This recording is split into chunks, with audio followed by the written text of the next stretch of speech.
แปงออนอย่าจุ้งเมียนมัวต่อยโออินหอยเซคูดหอยอีบัวแอนตุกัมนำวิดีโอตายฟุงฝ่าน้ายปวางเท้าบอย่าจุ้งอิวเมียนมัวต่อยอยู่นะลุงเดียโอ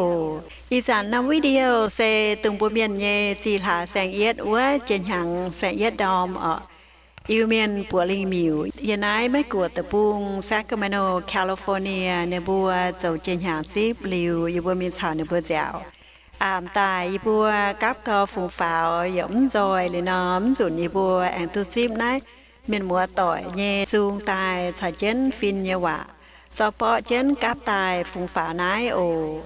miền mùa tỏi bùa bảng lấy video cả hai nấy xe mà chén xuông liu ăn mà chén phin miền chế ta tổ quang thảo bùa dệt xuống yêu miền chậm nhẹ phin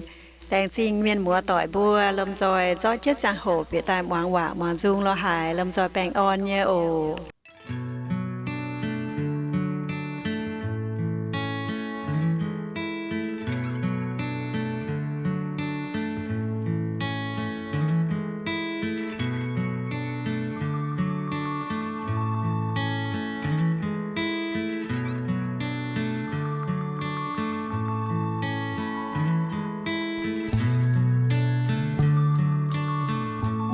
in hoi bua de bua im hoang sa chen ye ko bua ta nai bua miền yen miu tong tai chien hang chan bua in hoi bua ta tha nai quang che tai to ta tha de ye nai de bua ye hiểu cha to kong te wa kwa me mo toi kan de bua ye nai miu tong se ne bua chou han yu ngồi in hoi in hồi đấy là vừa yên là yếm keng tai nữa bây giờ miêu tong yếm bám hiu nữa bây giờ nhẹ bây giờ liệu nó yên tảng sai trôi rồi yên phải lại miền đâu á nhiệt tảng san trôi phụ như xia đấy liệu nó in hồi này con té yếm hiu nữa bây giờ yên nhẹ chăm bà nữa con in hồi này nữa vừa nó miêu này nữa vừa sẽ liệp ta bên vừa bùa linh miêu nữa vừa phiêu tổ như miêu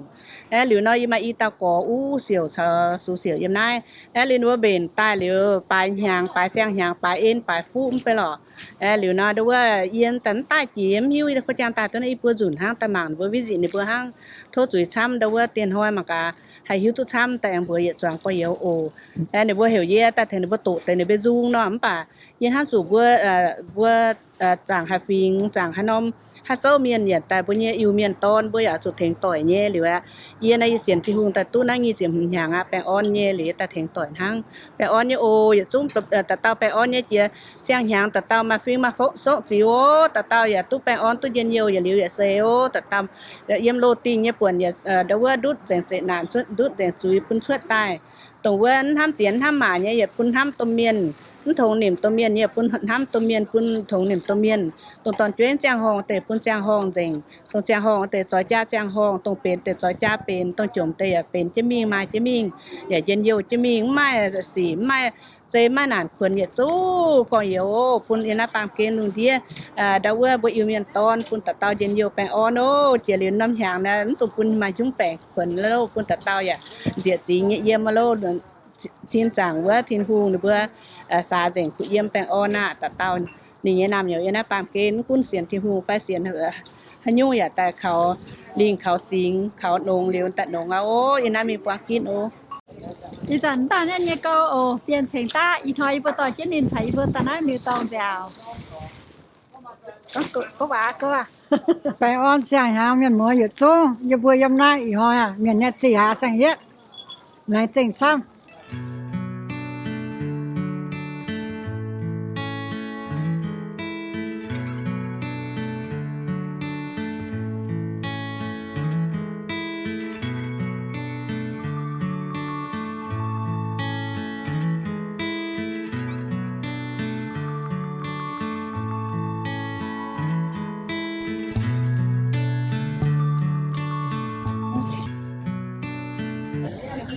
cho ta dưới nhỏ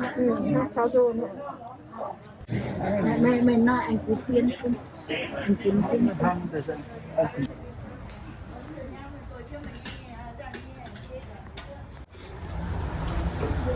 ยังที่เห็นนะเทียบดึงไปใจอ๋อไปอ้อนนี่ค่ะไปออกก็มีมวยนะเดี๋ยวใส่ชุดแต่อ๋อมีหมดแต่ตูตาจอยตีเพื่อแต่ทอตีเพื่ออีจันต้านะยังกอดซานนะในวิญญาณสปอนเซอร์จันใช้กอดเสียบอีต่อน่าจะกอดซานเลยแต่ตู้วางถึงห้อง sẽ đàn như bây giờ cái chăm na như bây giờ con sẽ làm như bây giờ nó tập trung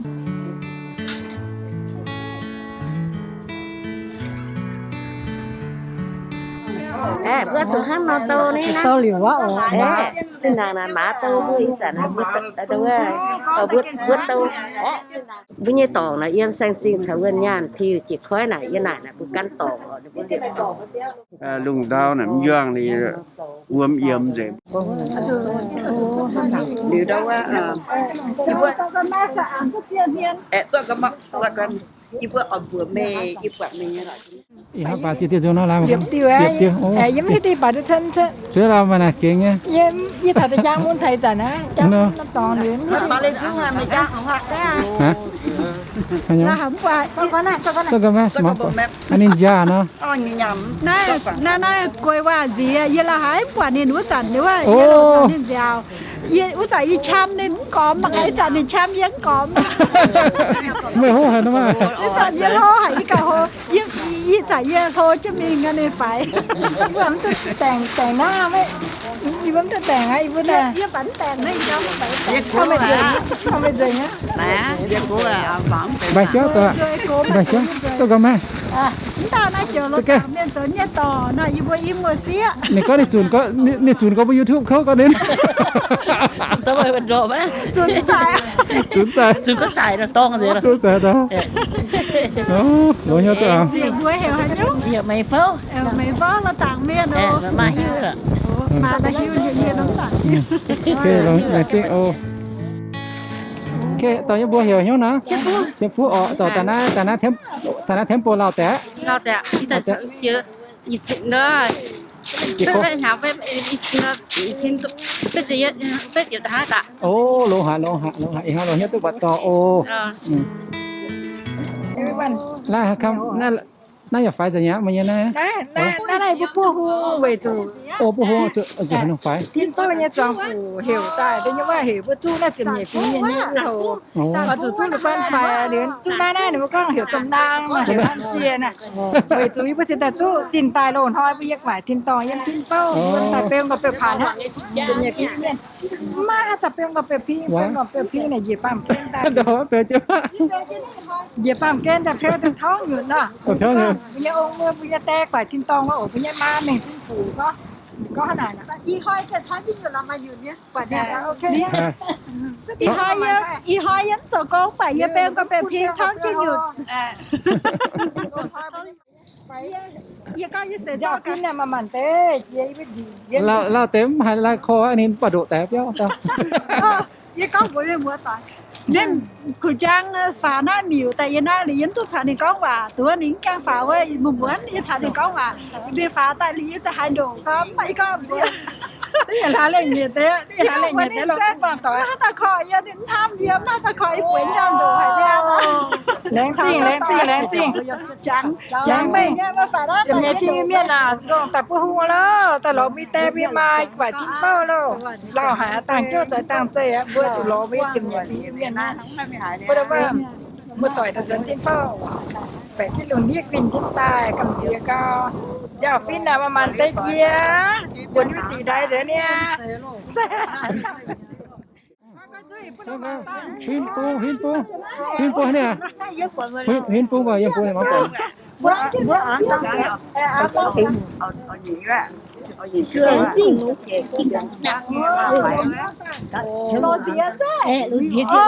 Đây diệt lỗ á. Diệt lỗ. Diệt lỗ đúng không? Đấy, khoai mà giang làng nhé, phân lô mà Diệt lỗ đúng không? Hiểu á. Này gió. Này siêu. Các bạn mới ba Các loạn như ma, sẽ loạn như ma mà. Chả loạn to mày ma chơi YouTube quả mà ma cá lao hải ấm quả mà ma. Nhỏ sẽ luôn. Này, sao nham nè. Cho chua. Là hẳn quả chua ấy. Này, ibu punya sponsor á. Aja kau siap buat imam buat tadi ni. Đi chua gì á?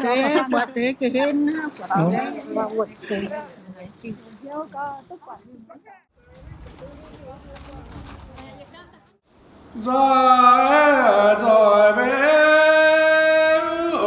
thiên phao tại ô tại cú nhé chiều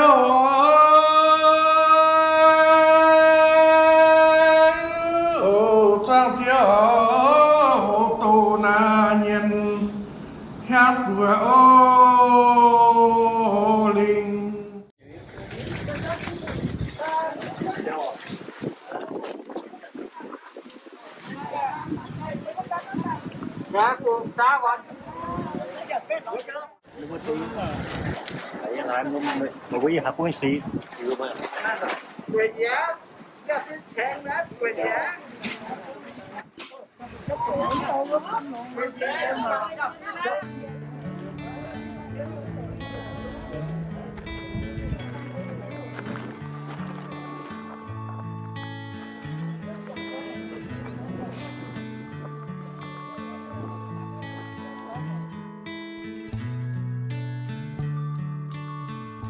ê giảm là chiếu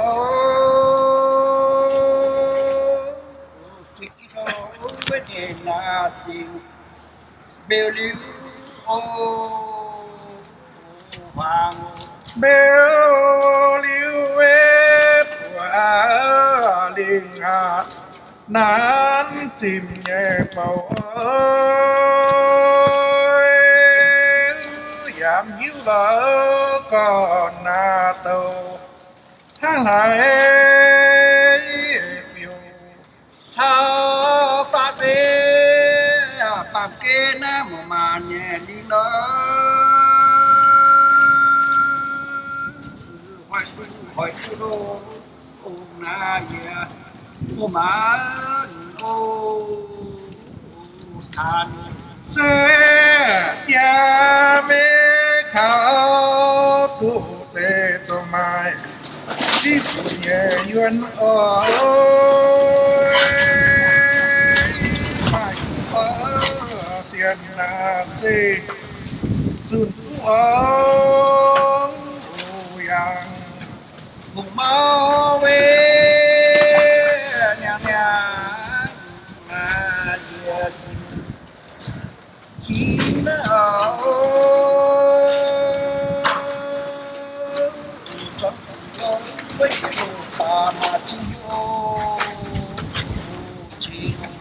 mà yang về phố ya từng chi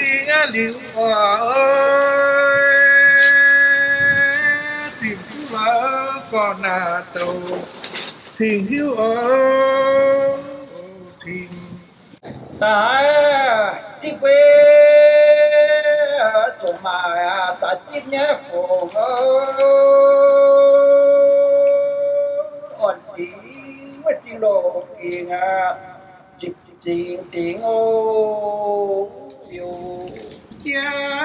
ya nè mà em na bên ta nhẹ heo ta heo phàn phàn soi của ô đi ta mà chim phao về nhà chỉ kia nhẹ liều lo chỉ kia nô bèo vàng tại hảo en đau về thiên phố yên nhà đi miền ê hàng nghiệp của linh tê tại hảo thả cho về phán phải ngoài số phần số na giết choáng nhát choáng làm ý với bèn nô mà na tai dân ô trời yam nhé với tỏ tình tung cơ na màn khổ nhà ê màn tổ tang na tình dia màn ô đằng tổ tình về choáng phủ pin màn nhà eo màn ấy về khỏe đồ đằng chính thế ô rồi quá liền nghe tại na tại hao nhà phu ơi dìa hồ trời rồi từ hàng phú ô rồi tại phun à phải phá phải yang nghe hình nó thoát phút để mà nô quỳ phòng dân ô chính khí tuyệt bộ lộ tao khỏi tu ô mình khỏi tu bé thì mình hô phúc nhà bảo ơi yết ta ngoài tao quyền tao phúc an tình ta tình lễ tang phò ta khói ấy ơi phụng họ thái na ô yết ta hình lo li man tang chín man nhẹ chiếu thiên tế tế tang tế siêu phú ô man mưa đế bên ta tỏi nhau phụng ơi bình kia tin na tài phiêu xa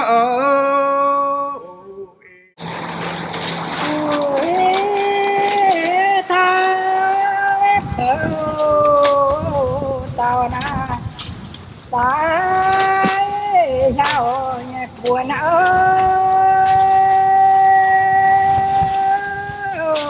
thì nó tại chiều ngủ địa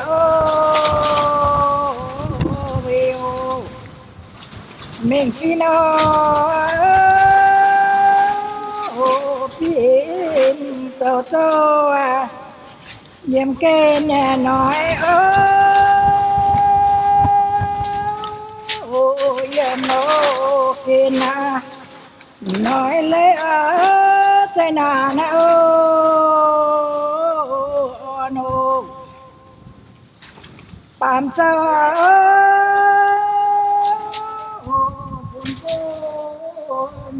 ya bố nha nói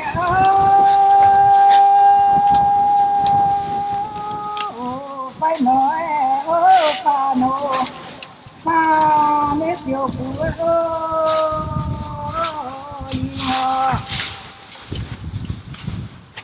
yêu tay em kê na em thế buồn yang buồn na no na na nan thao vino bùa li mà tha na chính mình nhốn tôi kín nấu solo cho mày tua nô mình tin đã cho tiệm nhẹ nhẹ phi tiệm nhẹ phi yêu lo đi và đi chơi yêu em kê na yêu anh nghe xin tài đô dia na tài thiên duyên phản yang pan yang pha phu na tiền xe nhạc bờ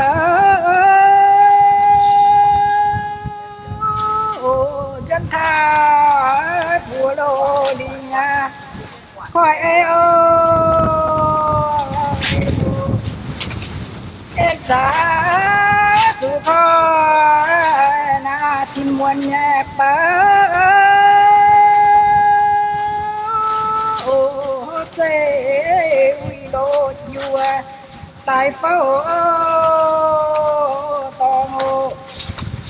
tại phố thiên tông na mô man cha ô thiên nhị phim yêu lo yêu với nhà như nào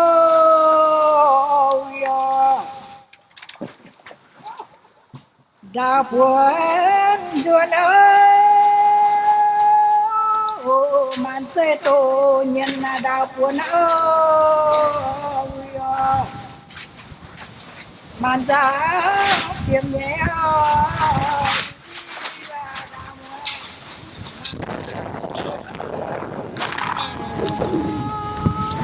ô đào duyên mới buồn ô đi nha giang chuồn thiên thiên pháo thiên say nam ai nhang nghe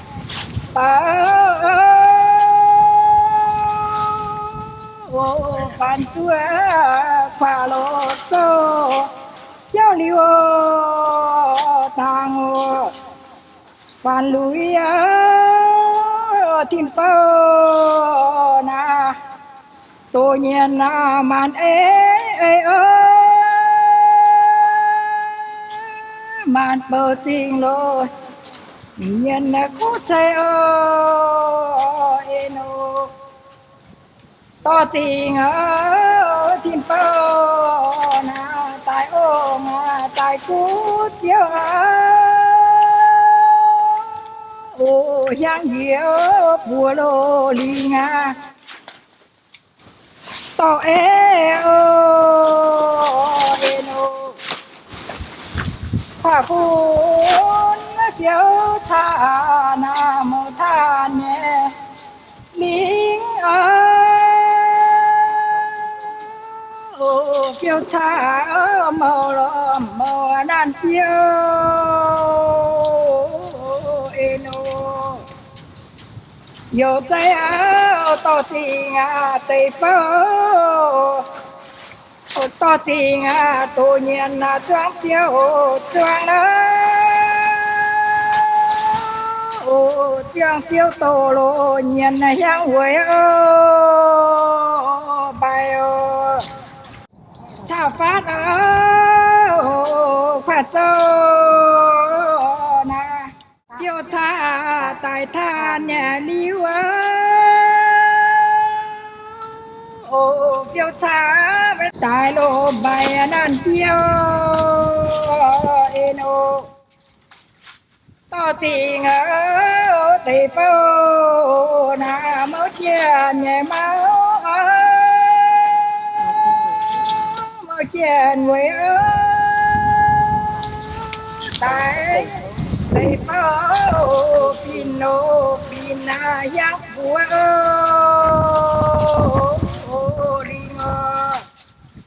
quả châu phiếu tha na màu ta nhẹ liu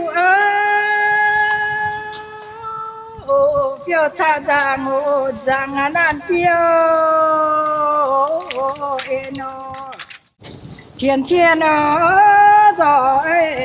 rồi na siêu liu bảo ô rồi siêu tội nô tàu tại phú rồi tỏ tình thiên thiên rồi siêu quê ô chiêm nô tây na tại quê nhà rồi you know tỏ tình thiên thiên rồi chip nhà ấy bờ mà đồ trôi phồngเราเห็นตัวดูงเฉียดเป็นหิ้วอย่างแตงหิ้ว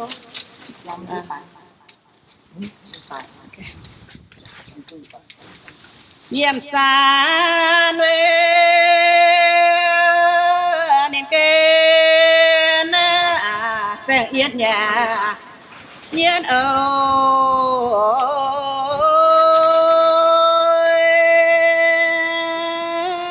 rồi lô rồi đông ê ô chỉ xìa na ô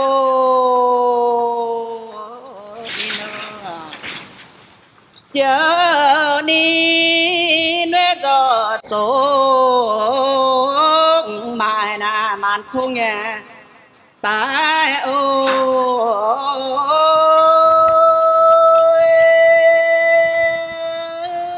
về sau sẽ chiều lộ tình yên yang lâu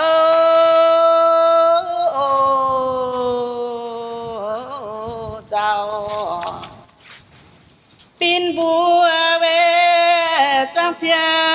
na rồi coi nhé yên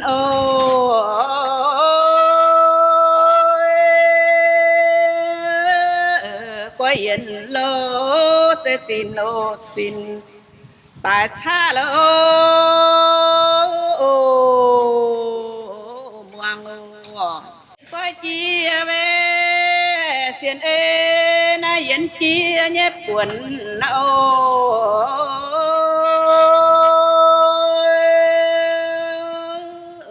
tại buồn lơ sẽ giang ô mình à tại lơ yêu lơ biểu cha về con tơ na mô man nhé lính ơi chia tối thay lộ mày cu ô nô chiếm nhiên về chiều na tu na của linh nhé quê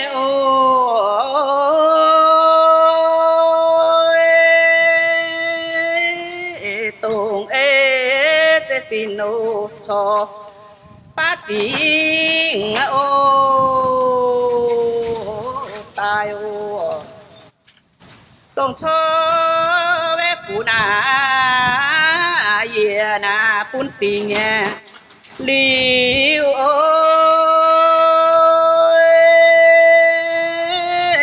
về chiến sẽ yêu lô phun phiêu xa buang chiếm nhiên về mai con na tu chi nghe cho lô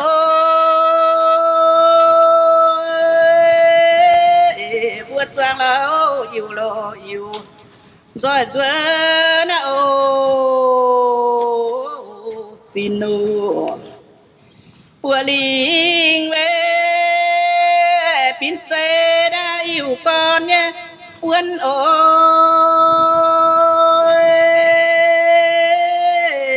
làm xe pa mô nhân đun số tai ô làm xe quay khoang na chia na phiêu tha nhẹ lâu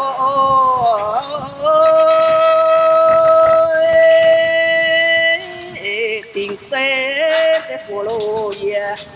bún tiếng tai mãi khoa với mãi dạy na rồi tai nhẹ duyên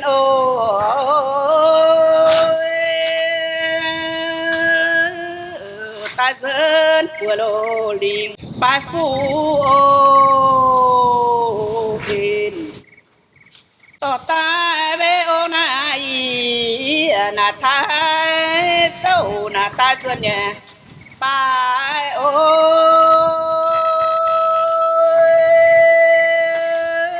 tỏ lô phu na tỏ phá dịp tổng tiêu yi về thái na châu na phú on nhé quê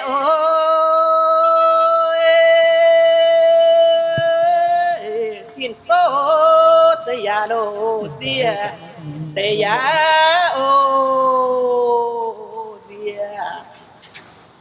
bố về chạy phu na dịp khu nhá lầu ôi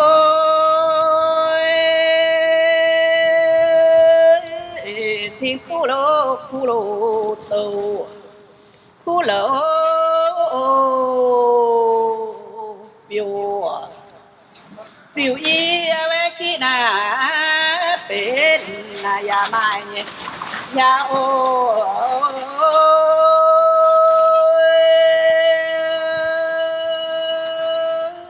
thùng tha lô về lô nhà tông yên lô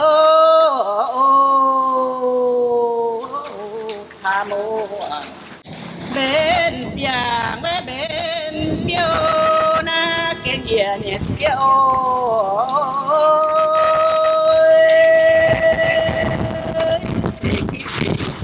tội lỗ tao tại gia inu khi bên với tội tao na tội giang nhẹ yếm ôi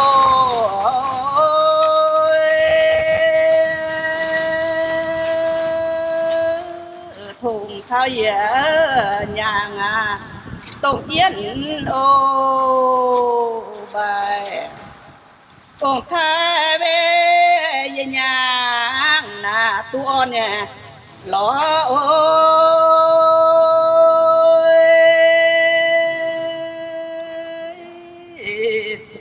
chế lô kun chính chế ô tu giang ô mình ô quê nhà quê ta na khoa na ôi mong nghe theo ôi nói ô phía mà phải ô nhà ô là ô ino pin bùa về yêu na phải nói ô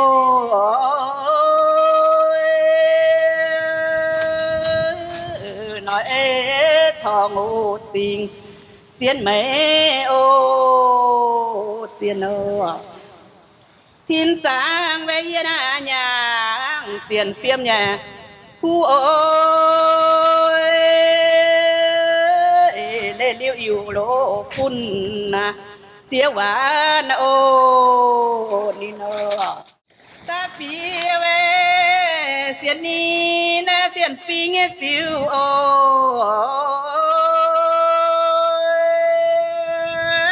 man ô man thiên địa ô ya bèng ô nu chiếu ni nè tai tê tai nàn nhẹ khấn ô đáp chia xiên ô nín na quang xí na ô hiểu chia sẻ với bên nan na suy thong nhẹ chia ô thì nô en say phu ô chẳng tia ô về pin bùa về trang na chia na rồi yêu nhà pin ôi xiên khao lại đồ tiền khao thái ô eno chiết chua về phim chê na xiên uốn nhẹ lình ô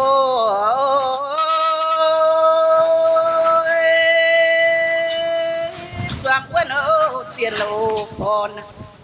tu yo eno con rửa bẩn ai ạ đâu có chỉ tuyên truyền miền ô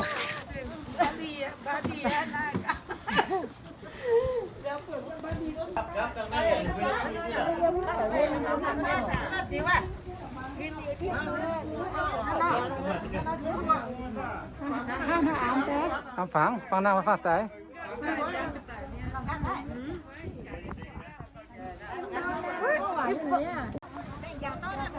Ồ, hắn là phải chụp phun bay. Ồ, hắn là họ chia, phải chụp phun bay. Dạ.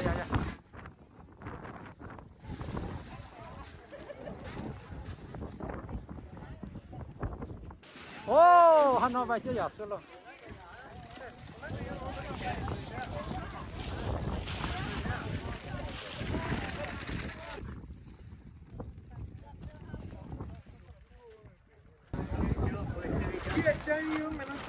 Mua nung rồi ạ, mua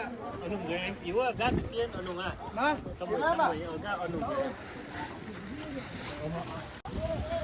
Stop lại. Mày năn lúa tân. Mày sẽ rap cho mày à mấy nè. Sao mà đốt tóc nó nhỉ? Okay, good. Ô, hát cái gì đó, biết cái gì à, mình sẽ. Ôi, mà cái vui mà sáng quên nó cả. Tí giờ cho cái hạt tiền nữa.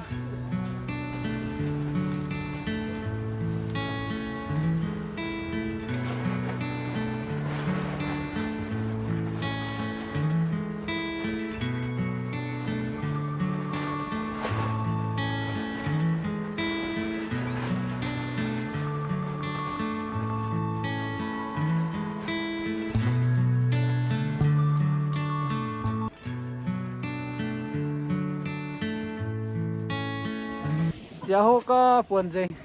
tay nó zip giờ hô hố vậy ha buồn gì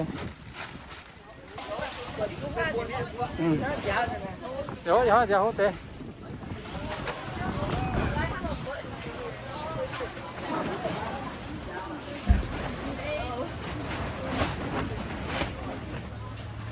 anh mày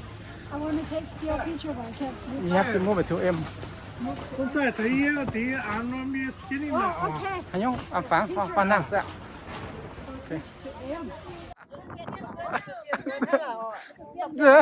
变人了，变人了。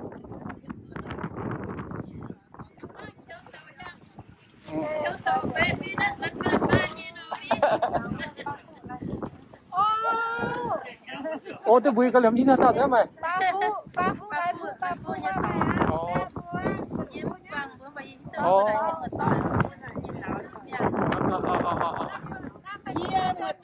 ？Một tuần nào?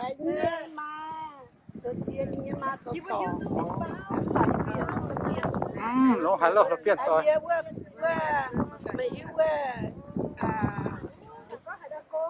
Mẹ Orlan với Phụ cố.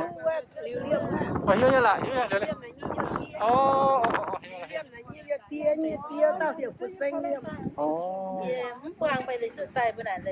Ồ, hắn nó này ha, bữa quan đấy ọ. Hai lỗ nhỉ? Hả? Biết. Tôi đã hay nó biết phát biến gì mà hai tôi khủng. Phát lên.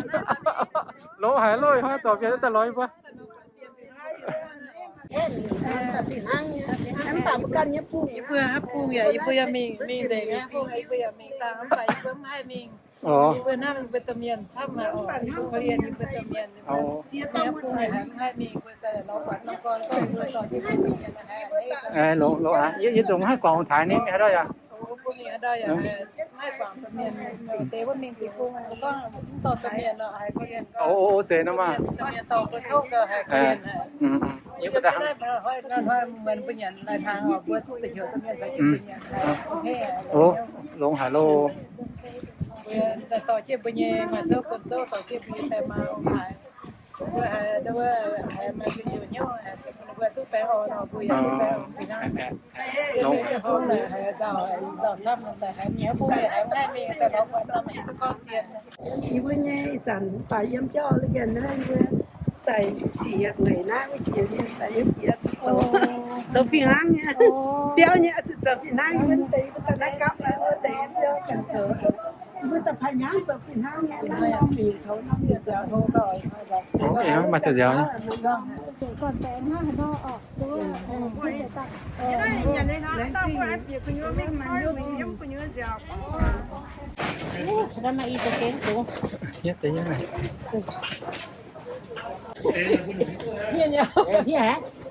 Giờ sống nhé họ.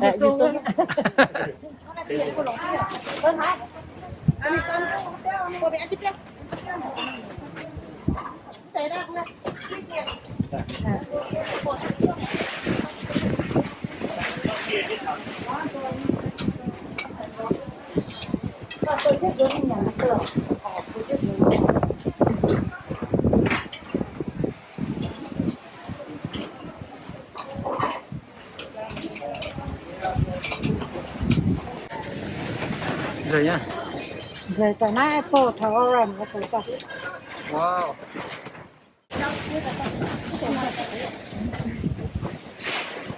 Dạ, tập phiếu.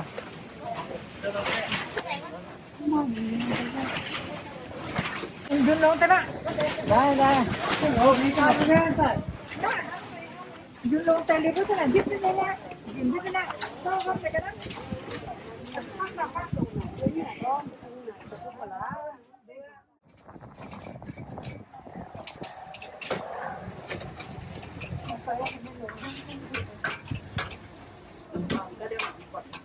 Yang na kitchen ọ. Na ở là đôi ọ. Nhà đôi phút rồi nữa con. Lấy gì? Nhà hồ mà biết hồ. Nó rồi tọt cái hồ nó mà tên mà bữa tay này. Lấy gì mà lấy gì bữa tay sao bữa xỉu quang xín rồi. Rồi nhau chúng ta là như thế. Bố, đôi. Nhìn đôi.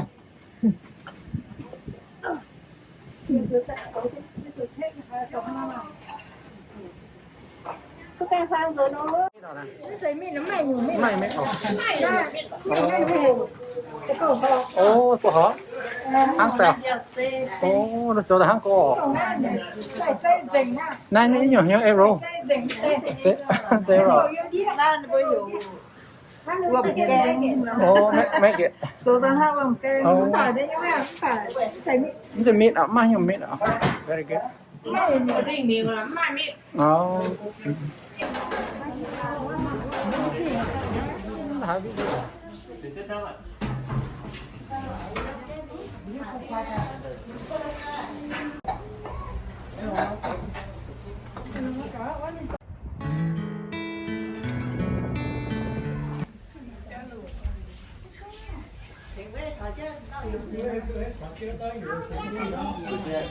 Tôi quên rồi là có mà. Ông tay rồi. Mày ha, mày chơi đây á. Có bên này con này. Con này. Con này. Good.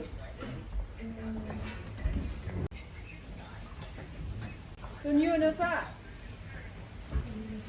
Đó là buổi sáng tăng khá tên. Hả?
Happy New Year. Vua sẽ về phủ ye sinh diêu, nhẹ giang tổ, đại mình chia tu. Sang lang tháo tô miền, đại mình thành tu. Nhật choáng phổ thiên nhê tổ miền, các chỗ các tổ ta. nãy sẽ quên quên từ nào là bao nhiêu ôm này mình bỏ cái buôn này bao nhiêu tay như quả thiên to quên ở tầm chiếu cùng hiện tại thì mua mình bỏ cái buôn thì mình yêu đi cần nó mình tự bia chim vượt sẽ lên nhà这里一些课程在不按别来进入，我也就会讲一些开发。 Phàm đô, yết đô, nhẹ đô, phàm đô, láng dinh hòa bố miên yết đô. นะตามอย่างมัวต่อใช้ที่เย็บวางเอเซนต้นหนาวอีจากนั้นเอเซนต้นหนาวเราเลยเบียนออกหรือว่าเยซาเมียงยิมมาต่อก็ต้นหนาวยี่ไหนก็ต้นหนาวหรือว่าเกียรติหรือว่ามีผู้หญิงเราเสียงฟิล์มเซียวตูเราต้นหนาวyếm nay thì vừa chuyện như y chín dịp về u năm nhà vừa อยู่ชินดางต้นหนาวแกงหรือว่าตายเซียวฟิล์มเขียนหรือว่าลิงเขียนมีตองนะต้นหนาวหรือว่าตายซิมเลียนไฟเจ้าหันยุไปyênแต่อย่างบุรุษหอยเจ้าอีแต่มีปุ่งแล้วอยู่น้าถาน้าจับยี่เมย์น้ำยางบุญเมียเนี่ยหงทาเรือทายี่จังหงปีตัวน้าเจียนยี่เดือน6 เดือน7ยี่จังหงนะตัวจับยางอีจีจิบเมย์น้ำยางเว้ยตัวไหน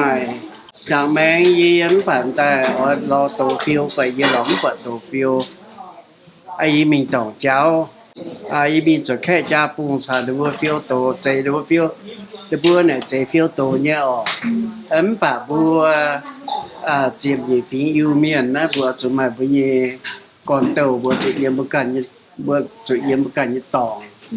ai bữa mình tòng mình bữa mình bịa sao được bữa mình đi lại mấy chị nó hôm màu cũ bữa phủ year bữa yếm nát cũng vậy tàu bữa ni chị lùng chị đào hắn thể yêu vậy đã bữa nhị trên ông trên cũ ta thằng ai quăng year được bữa tô miền được bữa yếm cũng vậy u chỉ lì tai được bữa chỉ kinh trên tô miền được bữa chị con được quay ha đào hiệp miền là cả ta có bè đưa bữa nhị con cá mấy chị ye kinh măng lồng măng ye hay chỉ kinh trên chị liu ye tỏ trên này vừa đối với như lý phụ huynh mình quyết chia wedding tù mùa tỏi mình thì con thảo với hang y với yêu u chỉ lì tài như miền với chỉ kinh tổ miền không phải y vừa tập thành này mấy vừa nè mấy tài thằng này y vừa mấy vừa mà nè mấy mảng y vừa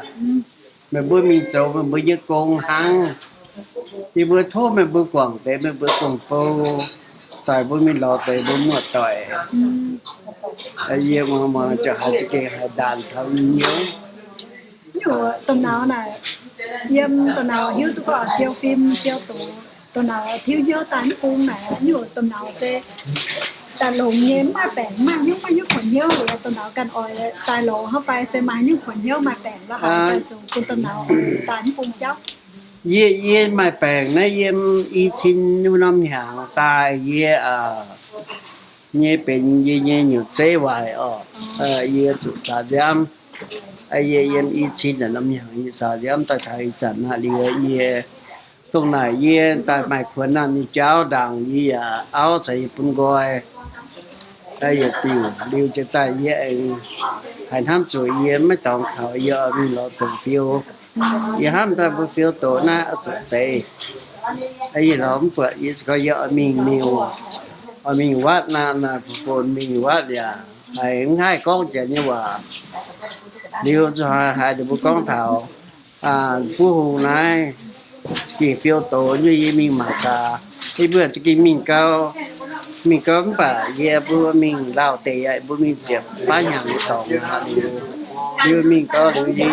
hãy ỏi hãy được ai trả ôm với thảo tài không mau cú bữa thảo tài bữa đi con hãng hải hiểu cả chủ điểm cả bữa đi nhiều ye chỉ ta chào cú bữa chào bữa xuống còn phiền con thì như bữa đó bữa lại lò mua tỏi cá tiết rồi nó có miệng to có chúng ta nhiều chú quang và ý thì như có ý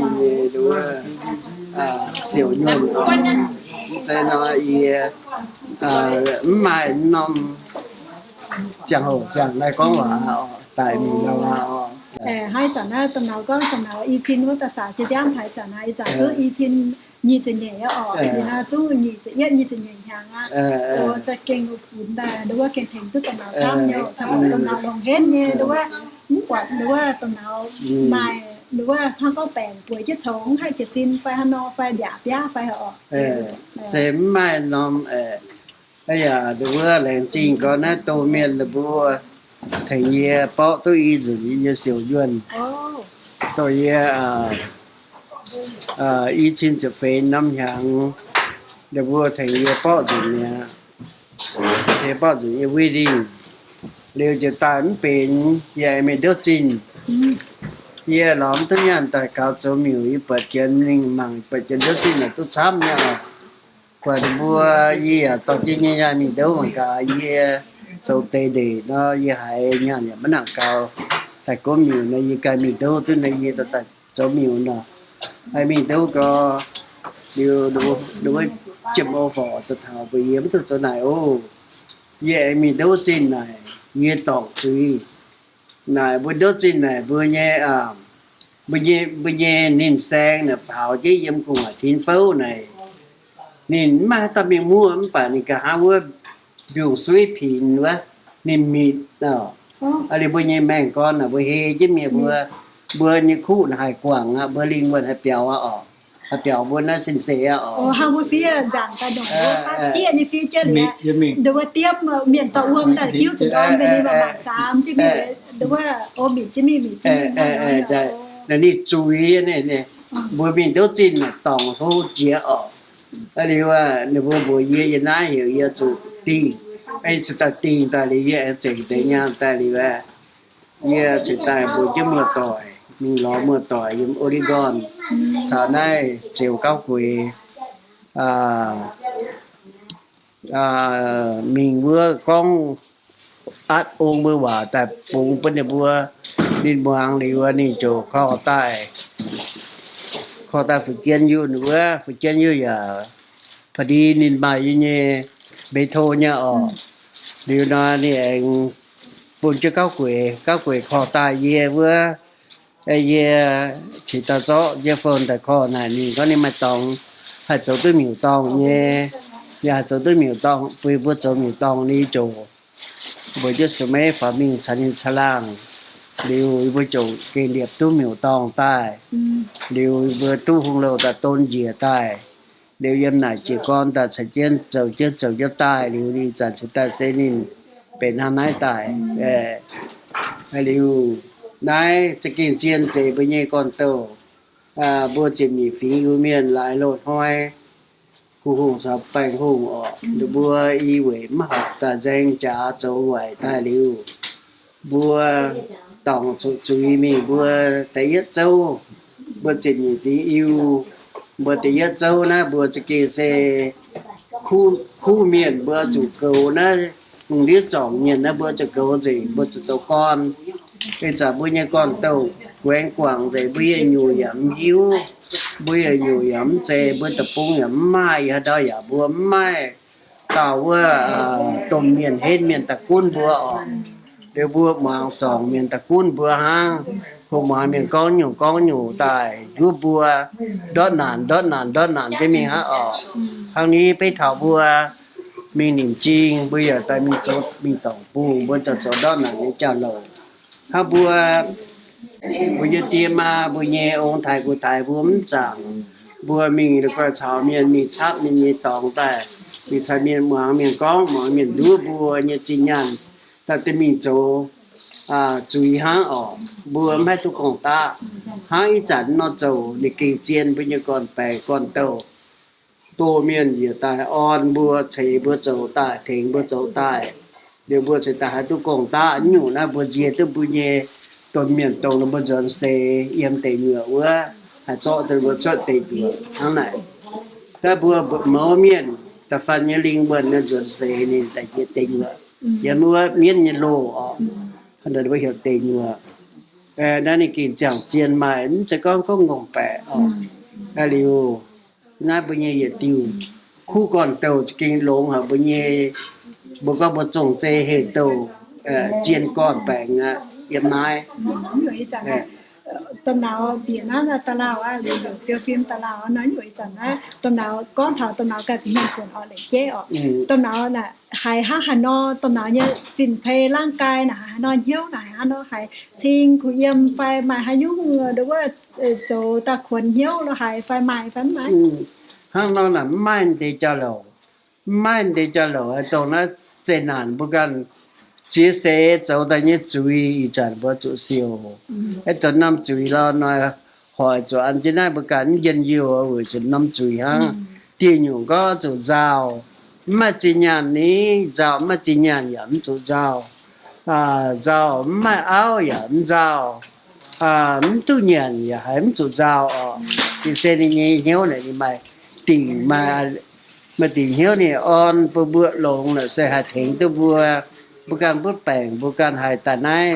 จ่อหลอบุญญดีแต่ยังได้บุฟิลโตนะชุดแต่ถึง bukan อ๋อนี่เป็นทางไหน 他个一边hiếu tao nào này chẳng là tao nào có này tao nào chỉ nói phim tao nào phim tại tao nào ta mai hay như quần hiếu ở tại hay lùng hoa lùng mòn hay chiên nghe tại yếm tu chiên nghe là hiểu có mai hắn hay ia can như thế ạ, ia nóเป็นมาphảiช่วยฝ่ายบัวphảiช่วยไม่ตกโซ่จะยุ่งพวกกันจะเห็นช่วยก็จะเห็นช่วยหลอนตัวอย่างพอนอนไปตัวน้องมันถึงแล้วก็จะเห็นตัวน้องก็หายชิงเยี่ยมหายเยี่ยมทุกชิงธนาคารเขาตัวออกต่างกับตัวน้องเสียงแปลงจริงนะแต่ห้ามตัวน้องก็นอนพวกกันเนี่ยพวกตู้จางต่อยจางเสียหรือว่าท่อแซงพวกกันโจตาออกบุ้มยิ้วตู้วินว่างหลอกปอบัวตาจะหอยบัวหยันหิ้วหรือว่ามาแปลงมายุ่งตำหนาวกันให้หล่อตุ้ยจะหล่อแต่ให้เฉียงตุ้ยตำหนาวให้ต้นตุ้ยเจียให้คุยยิ้มphảiជួយmà chỉ nhà gì ẩm số giàuជួយlò gì nếm lò gì ẩm hay nó chờ yên tao ở đi tại đi buồn đi ngồi đi tại gì ẩm chỉ có giờ số giàu này hiếm có mà thì nhớ giờ giàu con đi lớn tới nhận đi giàu con nếm ruộng chạy yên đi gì ẩm hắn số giàu này会注意这些做得你注意啊，行业不些做得你注意，一些那也种子注意呢，你唔係定來，不做得注意呢，種種人的不一樣，可能是第一陣那還到月結都教而且幹了做到那個，外面呢有這話沙頭這面之後那經ไม่好เหตุดำตองไม่好เหตุเขาออกนินตายห้ามปากเกษhắn nhung ya cái sẽ xỉu tăng xiêm chinh nó khâu như cho lộ nè nên năm chuối na như con thảo bùa này câu ở này câu về mang khi năm chuối này ye tôi đốt chuối này ye thỉnh tôi như tia thì ye tình của mình tình chuối mình bỏ thảo con như cho lộ như xích miên vừa chế tự chinh tỏng như vậy khó yeah thế nên bài sung thế nên bền piêu ta anh chiến lo nhàn ta bền ta anh chiến bài sung yeah đốt yeah khang liều cho ta nên tên gì khang mình chỉ lệ ha nên tòng ở ý cỏ tổng cỏ nó nhía gì bún nên cái cha nên tao gì được bữa cho để liên quan gì mình phiếu cái đi khỏe đi viết sẽ chiêu ta phiếu ta trông bắc triệt nghe ta trông ta thần ái taอีจันนั้นนี่ต่อตาปีป่ะนั่นนี่จะใส่อมตัวนั้นนะบางอย่างนะเป็นนั้นมันก็โอ้เก็บเจ็บกันนะอีเจี๊ยนะฮะไหนอีจันนั้นวิโรงอีจันนั้นวิโรงชาปัญหาไหนเงือกยาอันตายลีเยเทงนินไปน่ะเบนตายตัวนี้มีเจเลน่ะเทนี่เบนเทนี่เงียนก็ไปดัวหวานไปđưa hoàn sáu bia chín năm bài liu nhiệm bền piang bài liu nên đốt chui liu ít giờ ní mai hang vừa bây giờ xin xe này hang gì cái này chui chứ vừa lúc ní nhiều mai à nhìn đứa đi mua xin là nhìn nè em bà tốn năm trên nàn hỏi nó lo nói nhìn đã chỉ kinh hải khâu nhé với dù nó trên là trên nàn này ye ya tu nải thảo bùa nhé hồng màu cú bùa bùa phủ ye bùa nhé phạm cổ phạm tỏ nó tin uống bùa ấy nải đi bùa với dù chia sẻ với cháu tay nhé truy niệm cái chẳng là yếm mai nhủ ta hỏi yếm bà này tê truy này ta yếm rồi đạp tông thảo yếm như xe chia à lý yếm trái quả như xin xe này liều lo nói miêu tàu yếm như liên minh tốt trước liều dần ta thiên phâu yếm dần nhiều ok yếm xe hắn nó con liều về vua mùa tỏi yếm đây con lùng tí ta phản bố chuyện nhị phí yêu miền他到海xe nhẹ thô bề bùa chủ chìm nó còn tàu y ẩm sẽ gồm bẻ y tông lù tông đào con để bố chuyện con ta ấn tê hỏa này kinh tỏi nó chủ nó yếm nó lồng tô miền như hỏa y tu hải để bố bùi y trả lộ y kinh con nó bố một tỏi mà em mẹ bùa ta hai điều ya mẹ bùa ý tu chủ này ya thôm bùa tu con tổ bùa yếm sẽ áp yếm sẽ hỏi mẹ bùa tại đó chín đó nhàn sẽ đua mua tại đó nạn khu liên mẹ bùa mua có bùa chuyện nhìn phí yêu miền thô mẹ bùa chủ ruộng ta chín năm còn tàu con bùa hồ tài hai hình bùa sẽ ta hai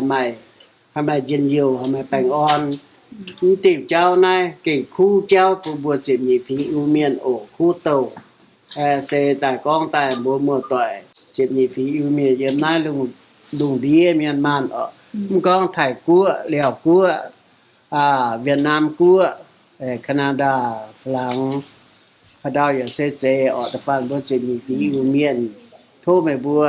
ở chỗ chỉ còn tàu để tôi chủ ya thô bùa ở chỗ con mấy tuần con tục thằng nó về thô lại trìnhแต่ที่จุดในมัวต่อโอ้ยจันนะเซตมหนาวในก้องถาวนะเซในก้องถาวในการเนี่ยจะเพียนปวดเหาะหรือมันก้องถาวเต่าออกเซก็นินผ่านจิตเนี่ยจะโหลห้างหานอเถงตุนินหนึ่งห้างนอจีกรตานะมีตองฟิล์มในเจ้าเซก้องแต่หานอพูดเมียมัวต่อตัวหิ้วแหลงจริงจุดเมียมัวโอ้ 那这种是变那三尖，你种哦也按照带，黄流，也按照出带度嘛个，度都变，也也买新车，买龙车，真大也唔包一种，你都种，流你不按带很难见的，也按照出带有嘛个，有都变，也在大。đại biển ấy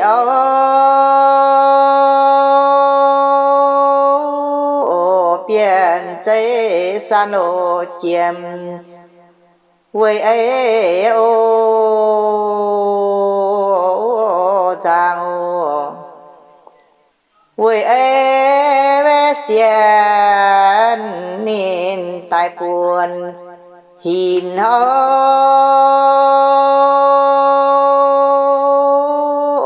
thiên phố ba lô tông tề phố tông thiên phố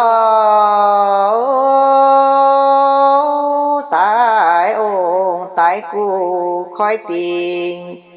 ấy khói tiếng lô giang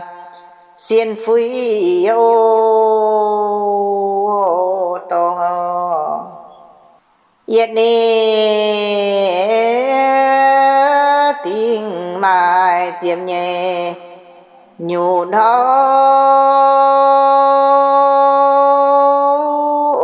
chiêm nhẹ nhụn tăng nô chạy tiếng chạy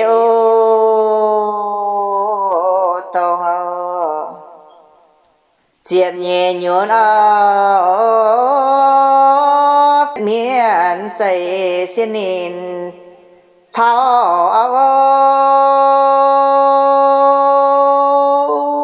bác vườn tông lô tông tại buồn ô bài ô tề phô mô chiên nuôi bầu tình hậu về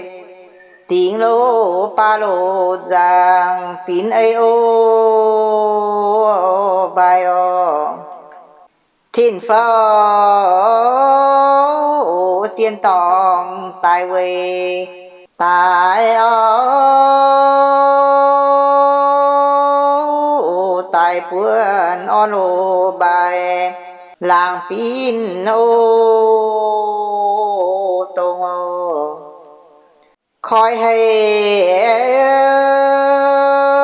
ô giang giang bết có nhẹ hình ô man chế tông lô tông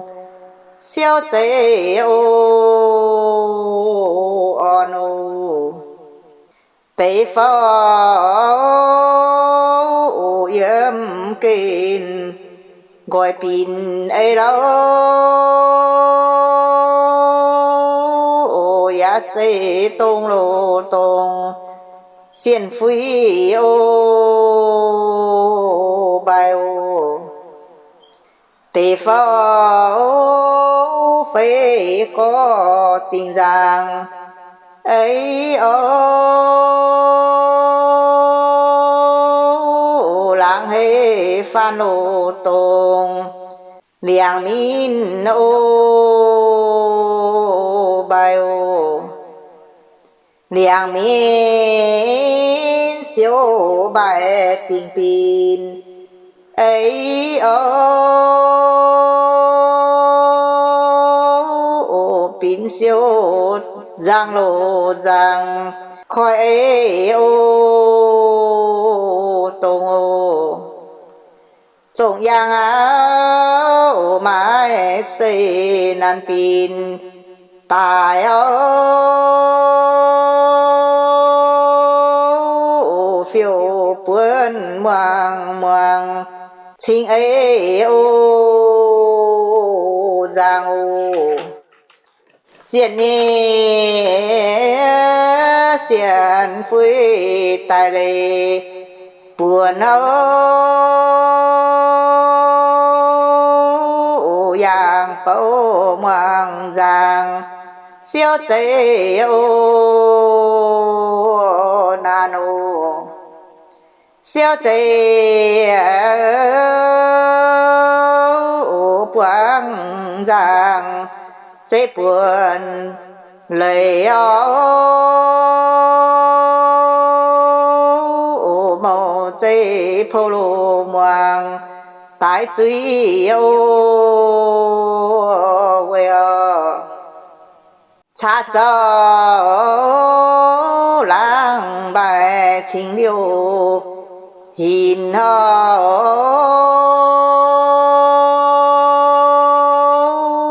che mèn sen lô thiên mẫu tai ô màu chínhใจnạn chịu tại lệ buồn lâu tại cha phan lô giang che lệ ô hiểu che chế phê đoàn tàng chế mẫu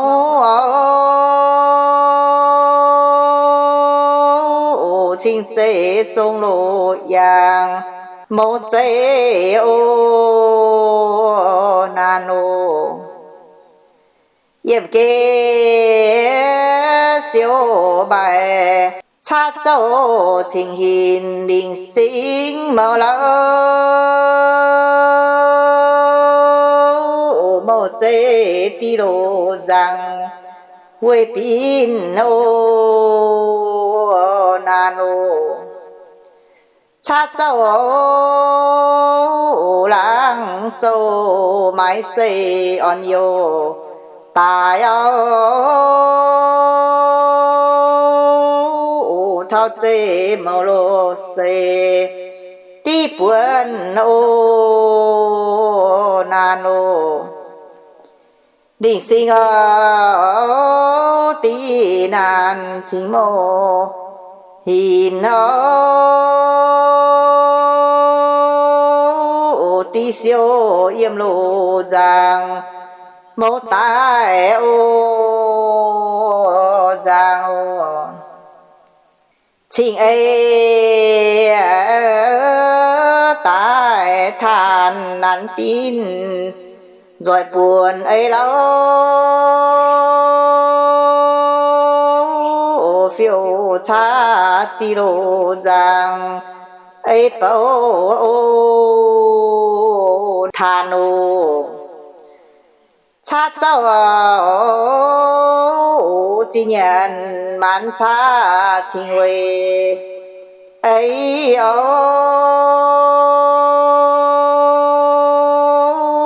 mãn cha viên giang thao siêu yếm thao siêu yếm kên mãn tí tài nạn thao chiến ô tòng tài phố bài ô cha cháu làng giang yang xây quê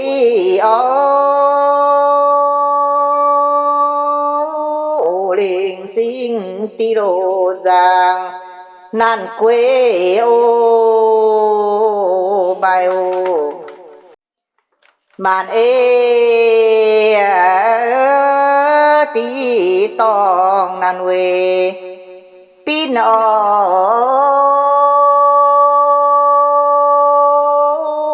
biểu chế mai đồ chế cha yên ô chế cha chế niệm kinh tỏ tình phiếu ya chế tí đồ tòng mãn ê ô xiêm chính ê cha chỗ tí tòng nan pin tài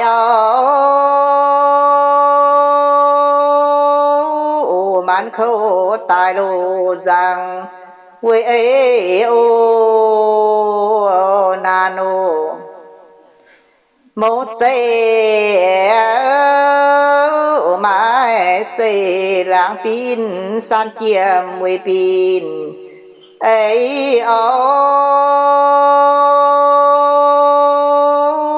tại buôn kinh lô giang hô pin ô mình chiêm chế làng giang khu trắng hay lo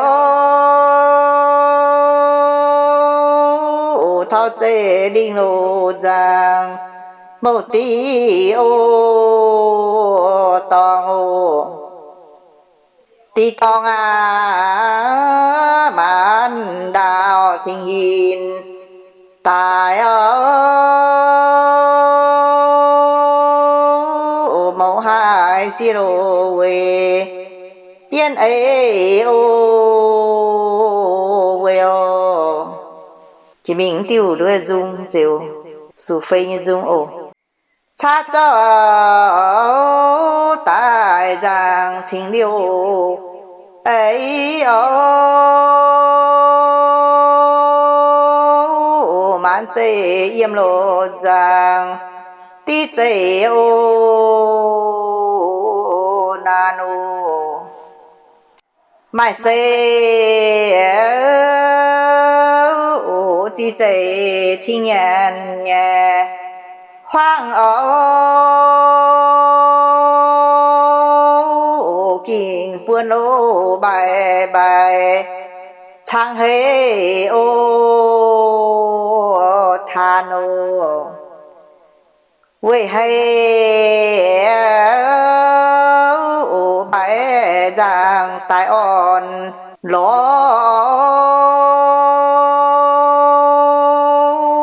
giá chế nàn nàn mình chế ô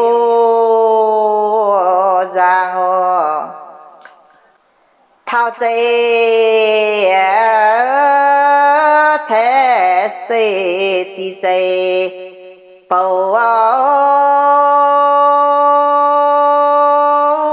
lãng chế xa đồ giang quay pin ô nàn ô kinh buồn ô to giang chính liu tài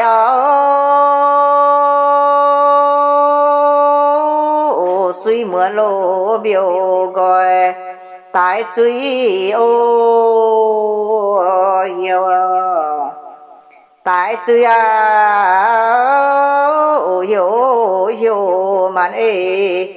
liu tại chiều phù lô ye为追哦哟，大有舒服为追为本，你哦用有这浪路边，万里哦飘哦。chínhใจbiểu nhân tỏ tình ấy về tình chính lộ giang hốtใจô nan lô yếtใจใจyêu xét sang yếm về phung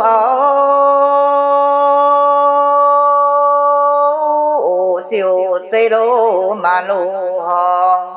yếm về ô về nhà chúa tí tòng chính ấy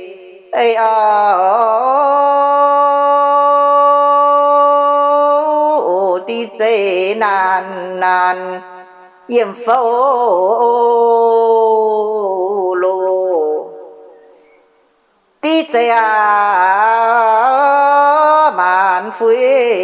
chính liu tài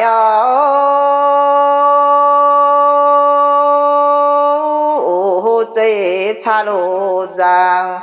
tại tí ô tòng ô chính chế chế châu siêu tí tung tô lô tình nói phản tiếng yêu chàng cha nhún ô bài ô mạn chế phổ giang nan tình đi màu chế lại lô tô ba tun ô than ô tung tô lô tình siêu tăng chiếu tài nhựa chim lô giang một yết ô pino hồ chế phẳng tí kinh giang ấy tại yêu khói lô giang xiên chiếu giang tại chiếu chính vì Giêsu chính vì ấy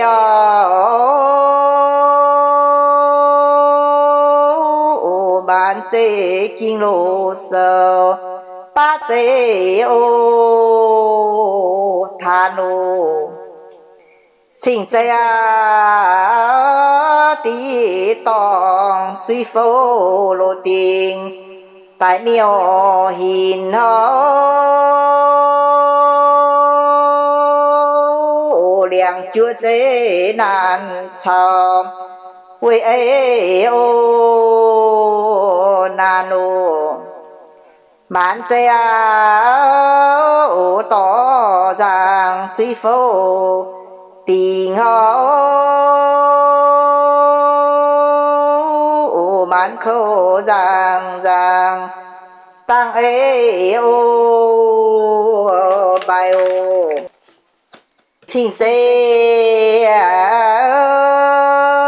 ô xiên nên khói màn ấy ô tài lộ chế xiên ô nên giang yam ô chiều giang bảo tỏ rằng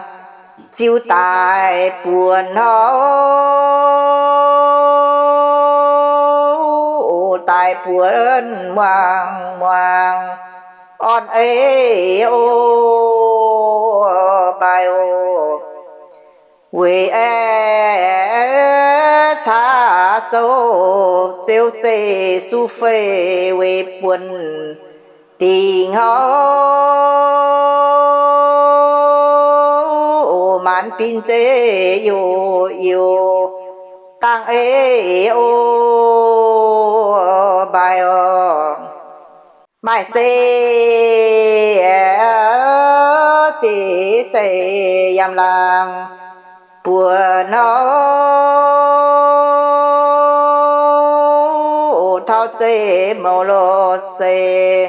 pin chế ô thà nô than bùa giang giang nan hoa chiến ô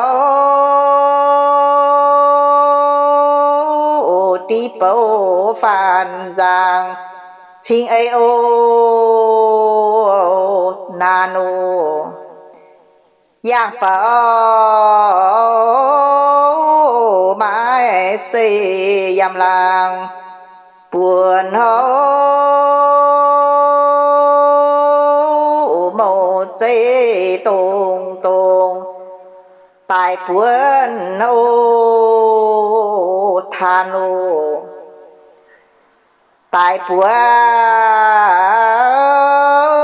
than than vi thiên phâu ô hai nhà thủ đô xây thiên phố yêu hai nhà na thọ xây mẫu thiên niềm kiên tại quê sáng ô chiều thọ thiên ô tòng pháo nói ô bài ô chiếu chế su phê tình rằng giảm thấu pháo chế chiếu màu than tiếng chế ô nano lãng chế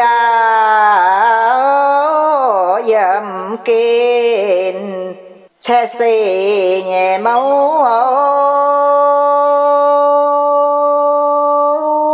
tiếng chế rô tiếng một chế ô tông một hai thọ xê chỉ chế tài ye vì bầu thọ thiên phó ba tiếng yam lô mai hoang khẩu than ô chính ấy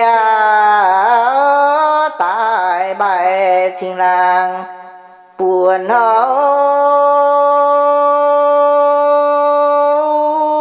mùa chế hùng hùng hô chế ô mình ô hàng chia hàng lô hô bờ mình buồn ấy ô chiếu chế nàn nàn coi bầu giang ô với hà xiên nên tài lộ nhìn nó tại chế bài bài nan siêu chiều情ấy tại than giấy cha ấy lâu tại khổ quang yêu chiếu chế ô hi nô thiên phó ở làng giang chính điều hi nô tế phô làng lù giang chính điều bài ô mai chế sáng thiên uy pin máu sen linh tại đồ bài siêu chế ô tô ô mai chế nhận xây uy pin ấy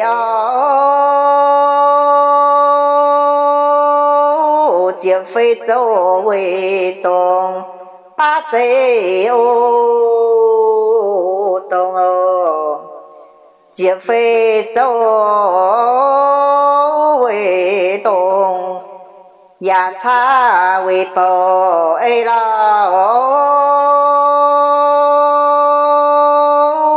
cha châu chi lô giang linh sinh ô mình dễ sao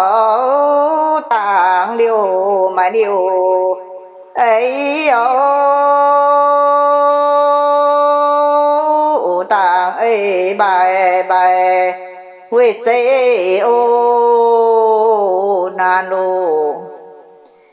siêu pin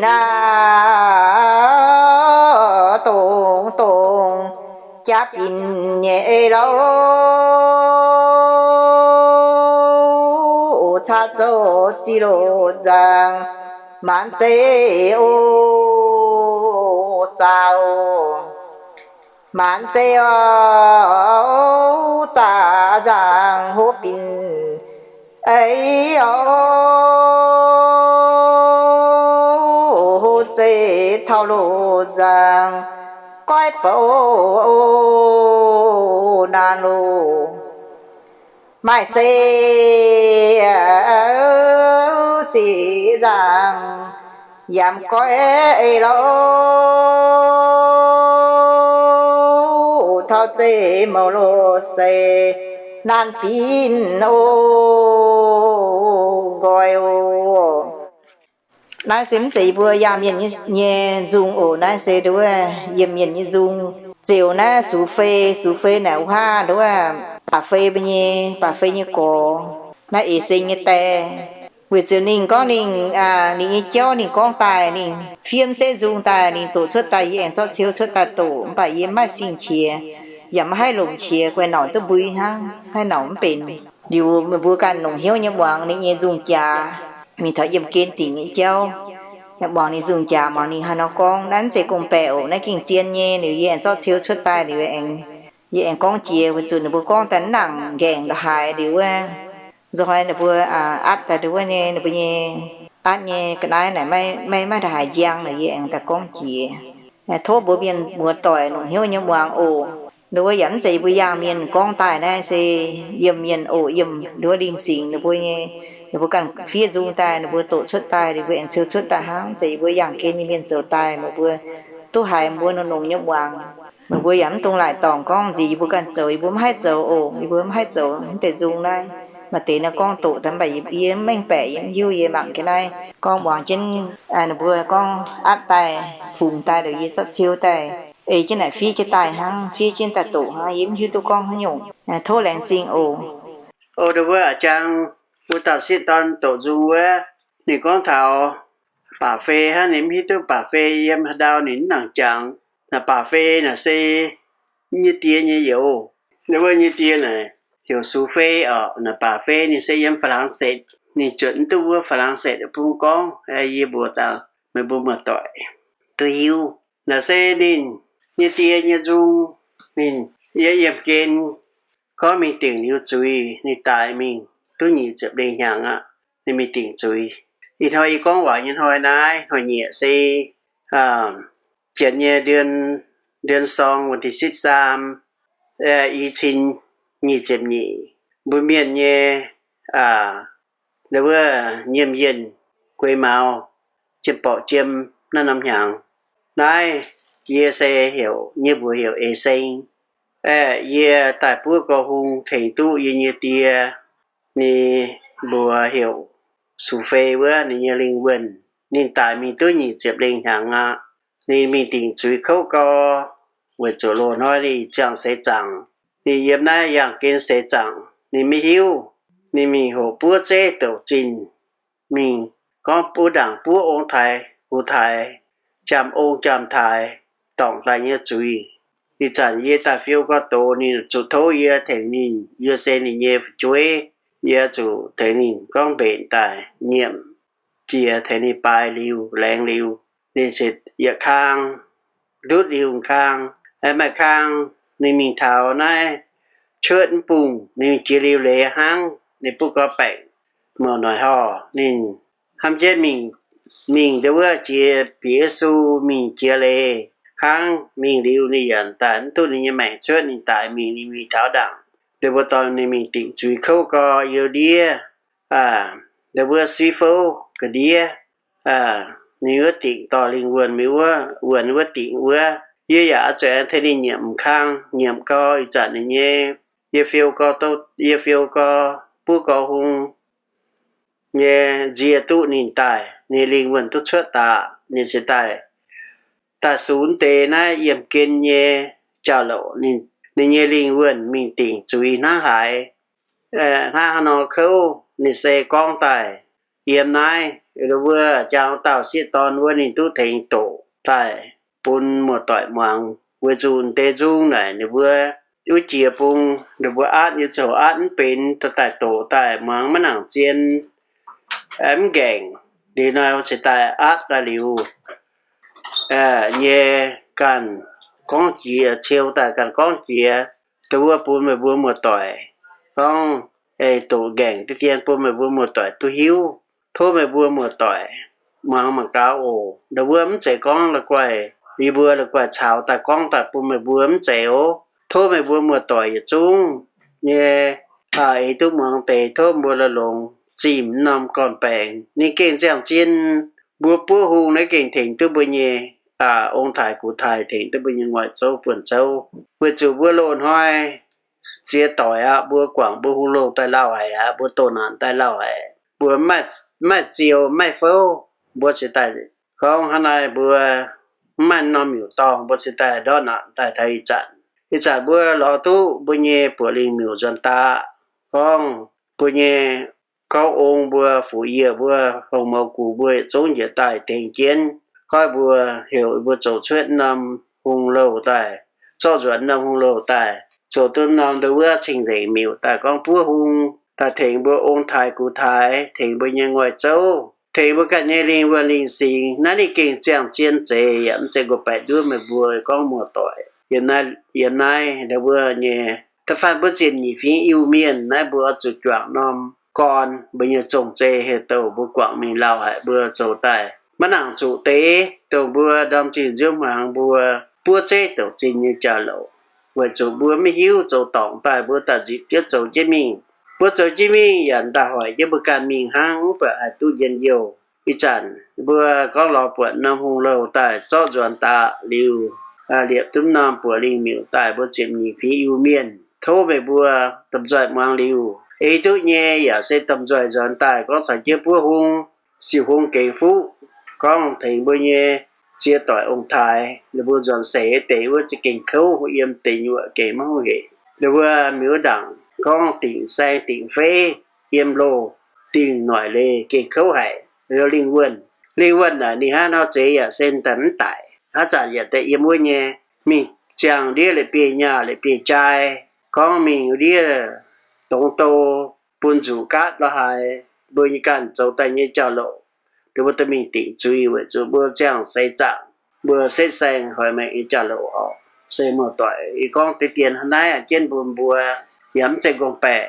nghe ấy giúp bọn tế thôn bữa dọn tài con trả chi bữa tầm giờ siêu hung kế phú mẹ giúp bọn tế dạ thôn mẹ bữa quảng chú ý yếm tu con tổ thôn mẹ bữa mới tụng con tổ nghe giờ xây con dạy gì bên ai giờ choáng có yêu mưa tuổi yếm Thái quốc Việt Nam quốc Pháp quốc con Lào quốc như là Canada yếm năm mấy quốc con hiện nay làng trông mưa tuổi giờ trông tu hiếu tu hài yên như vậy thố mẹ bữa dọn tài mạng năm con tàu chỉ kiện chẳng chiến chế bữa chiếm nhị phí yêu miền bữa hai mình tổng bùng bữa mình tổng bùng là bữa kinh chia tỏi nhé tu nàn phiêu yểm hay sung bữa mình cháo miền con mình chớt ní mình vát ní mình niệm chi ní con mình phải cháo tì nhẹ bùng cháo được bữa tì nhẹ bùng mình con chỗ chọn tổ phiêu như chờ lộ bữa hai chọt tỏi bữa chiếm nhị phí yêu miền yếm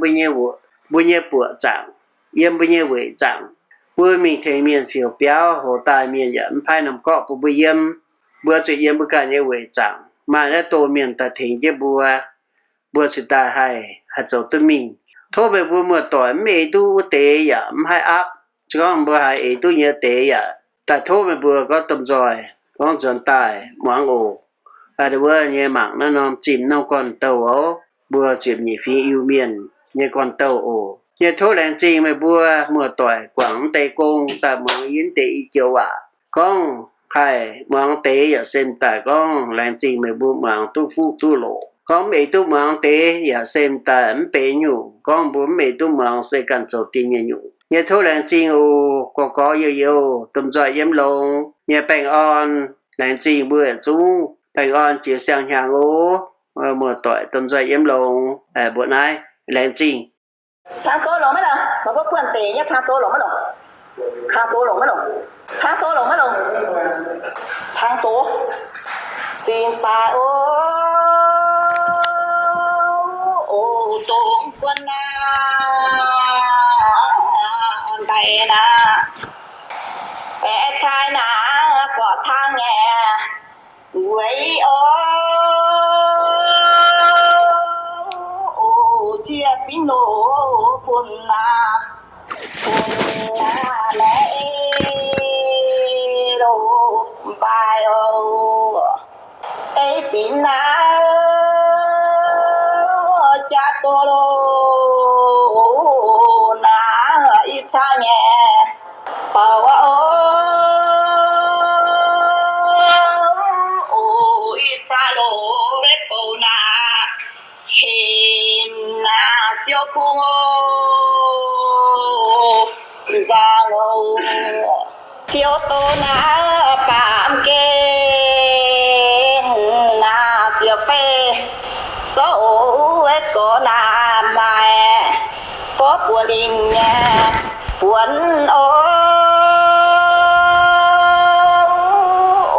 có dấu dây gọi nô gọi na có bùa lì ngầu yam chế na chiều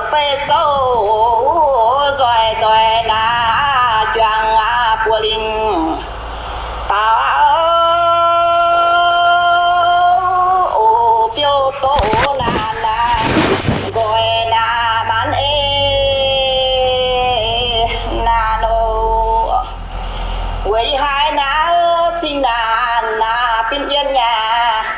ấy ô về chỗ lô về chín na yên na ba quân gọi đâu ba quân na tuân gai na man tin nhà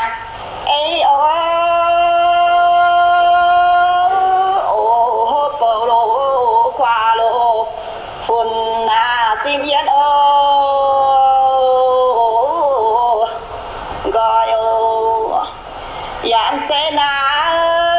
lún lô tài na man cha nhà bảo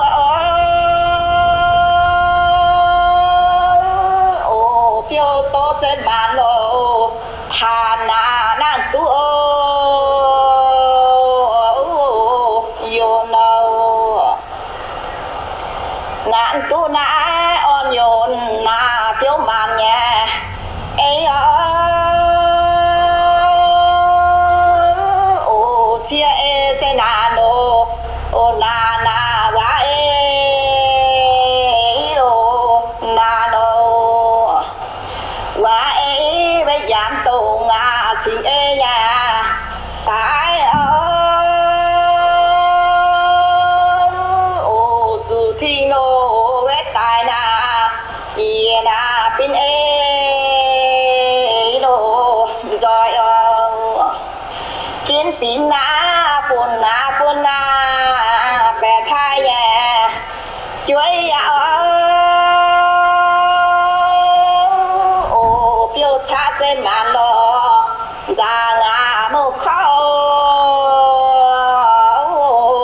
liền đâu khó liền na chính than na ta linh nhà bảo trang chạy tổ na nhân na nan pino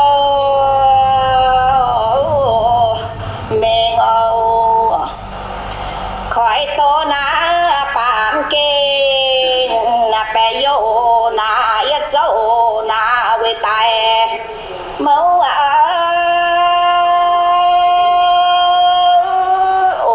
miêu bé chín nó ra na nan toi ra với chiên na mang châu na tại choàng của linh rồi yên nhà người dám tôi bé xin lo yên ba quân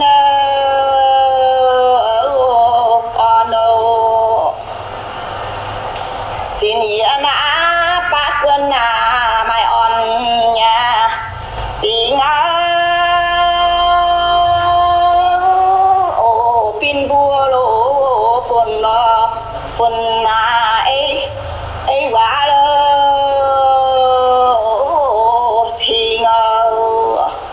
dám cháy na tổng quân na phiêu hoang nhà ấy là rồi xây với cha lô xây dám hiu chỉ ngờ rồi cháy mãi xây cung thi ngã chín pan na tháng bầu nhà kia đã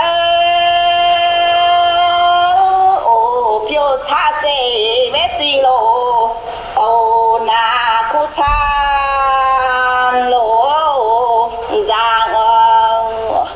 cu tha na giang giang to bầu nhà tại là cha dê trình na se na nan phiêu gọi pin bùa na phun na dù thinh ấy đã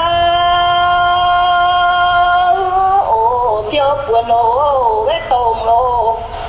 na hô khu giang phiêu buồn na tông na hô chê tại tô nhà buồn ô tu cha lô thì nô to ngà tại phố tại phố na on bài na trình đi nhà tiếng na ô mang ê chế tàng lô trình na siêu phú rồi ô bằng tôi hiếu phép mà hiếu bảo tổ như chung chấm chê nói quá chấm chê mà bố mẹ bẻ nhưng mà bố hai thảo của linh nhá chấm chê mà mẹ bẻ mà bố ta bắt thảo chấm chê có ta đã chê nó chê rồi à chúng mình bẻ rồi chấm chê mẹ mình bẻ là hai tu chấm chê mẹ mình bẻ là hai tu chấm chê các mình quá chấm chê siêu quá chấm chê to tái tỉnh nhá chấm chê mắt to tái tỉnh nhá tôi mới tự này tôi mới tự không phải khâu này chia nên chia phui là bắt đầu tôi ta tải cấp này không phải khâu tỉnh khâu chấm chê qua chấm chê giờ phố chấm chê và bữa chụp cung quay ta cổ mà cổ chấm chê à tụi mình cố chấm chê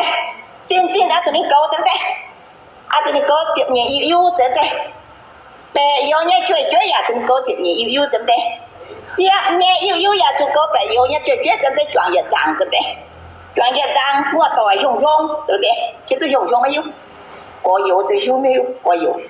à tụi mình bè mấy bè là mà vừa chấm chê phiếu to mà cả mấy bữa phiếu là biến xây là khâu lưỡi cho bắt chùa là mà bố tu là khâu lưỡi được chấm chê hiền là phiếu biến xây mà bố tu là khâu là hiền khâu lưỡi chấm chê khâu lưỡi tôi một tháng là chấm chê y nhát y tê chín tai tổng quân tập biến mà bây giờ biến chấm chê biến tham mà bữa hai mấy chấm chê mà bữa phiếu ta lao là một cái nít nhạt nít là chấm chê mà nít là một cái hiu mà hiu nít là à chủ hiu chấm chê à chủ hiu mà bữa trời ta mình à chủ trời thì chấm chê trên tai tổng quân trời biến chấm chê đào mượn mà bữa chúa nó chấm chê ba cổ nhanh ế tố chấm chê đào mượn khoai tuyết dưỡng bữa đi chấm chê mình phải mấy bạn trời mà nhập biến chấm chê siêu tao ta thì nhận chấm chê kiếm yêu tổ ngã quân là biến yên nhà ấy đó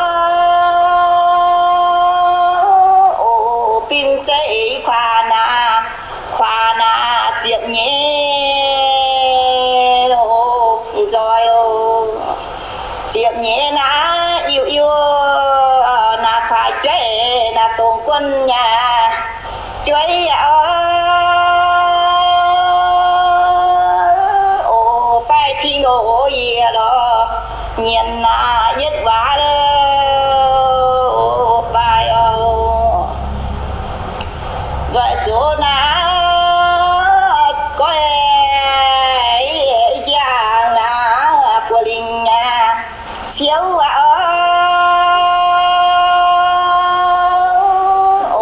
dân chế của lo linh tiêu mãn giang chín chế na phiêu dù na chia khỏi nhà liu đã cho cha với mà lô thà na chinh ngoan chinh na mãn ngoan na một phiêu nhà tô lá chết quần na hiểu lô hiểu na mãn na nô kiếm nhà na rồi na phiếu quần na tại giang nhà ấy là phiếu quần ô giang dân của lì ngô của lì ngã tôi siêu na chỉ mình nghe nhốn to tay na yên na thay dâu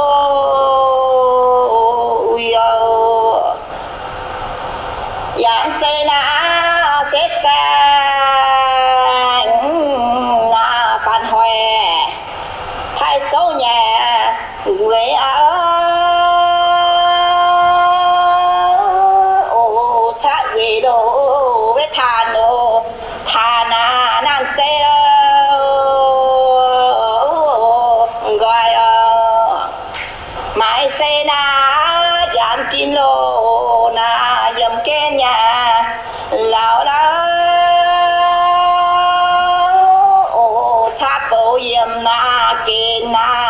mặn đâu rồi tại vì nã tông quân là tú tin là dùm cái nhà vào đó phang xã tới hoàng là hoàng mặn rồi pin vua nã qua chú đằng đó chìm dân ô vết của nà lì nà phiếu mãn lơ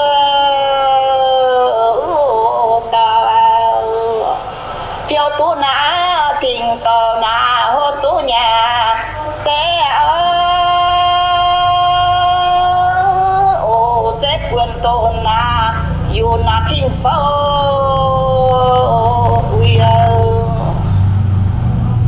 tại con á mai hai lơ liệp tú nà của linh nói đã chim bờ vì na biết nó rồi cùng ta na mô na giang chú thao của linh nhà phiếu là vừa lò lì ngà phiếu má lơ ra ngầu vừa lì ngà tôi siêu nà trình tha nà cùng ta nhà tại đó trước màn cho trình nà yêu nà giấy vừa lì ngầu xe ngà hỏi mẹ ngà phiếu yếm nhà lão la chiều chơi đá với mồ nô on na nan chia ra kiếm yên á tổng quân là pin phe ấy đó điều chia lô với hôn à tài thoát mà lô tha nô mình cái này mà mình hiểu mà bước duyên của ly là chấm đây ở chấm à chấm gì vậy à chấm cho con ta là ta nó phổ thang của ly là tu ha chấm đây mà bố bên tay che tay tu là tu bắt đó tay che tay tu ngạt ó là tu bắt đó là tu con ta bắt tu chấm đây hai người ngạt ó là tu con ta hai người mà ta của ly là tu con ta mà tu emပြောhiền à bắt tu chấm đây à chấm mình bắt tu tay chấm đây yết giấy ô chính than bài pin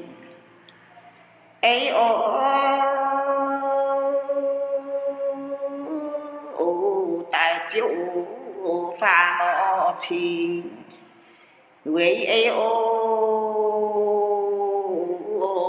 tô ngon phạm chi yeah cha ngà chi mò hin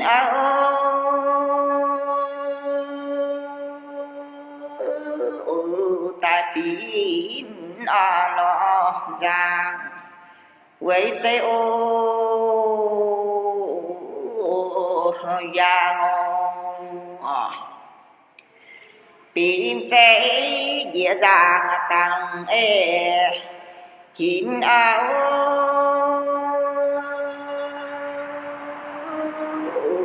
tại pin vàng nó chờ một dây màu yêu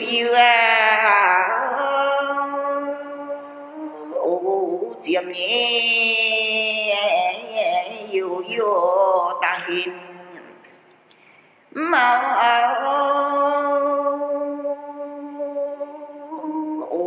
cho chế là nó ra siêu của lao ye nhàn áo pin xe tung quan chiếu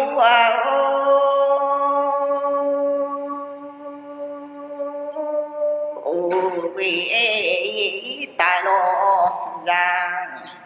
giang bố mình ngon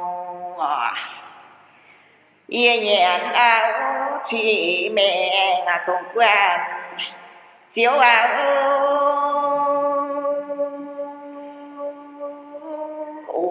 pin dây gì lo ra tang e ô bài bài téo ô pháp chi diệp khoa với pin hình áo ye chia song lo song vậy ấy ô giang nhà nhàn áo chỉ mẹ nhà mình phiền phụ ô pin chế phản nó tôm on pin bài ye nhàng áo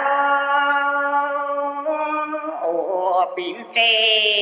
ye tai ngà tai khoa giang áo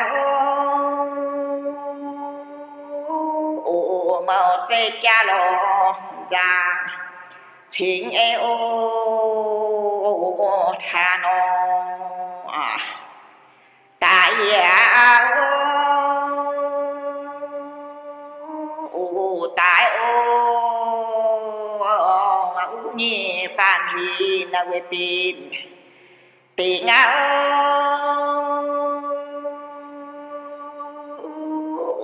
we chế ye lo giang pháp cuốn ô we nhà nghiền áo phản tổ ngà chính e hình áo ba để tùng là tùng thiên phố quê chính chế áo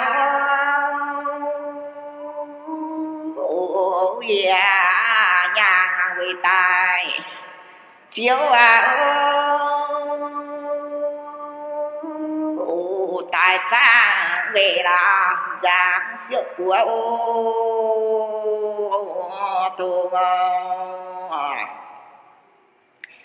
ye nhàng bình giang khỏi hình máu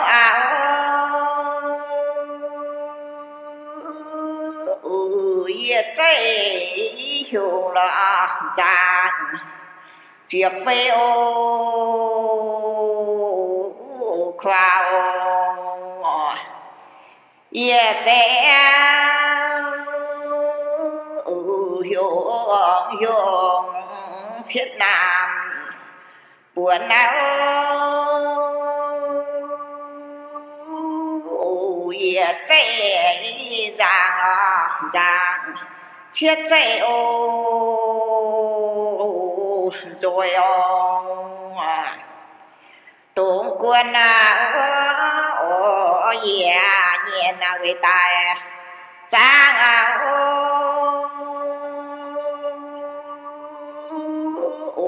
tài chiếu tài đồ giang quê ô tung tại ô tại cô quê pin pin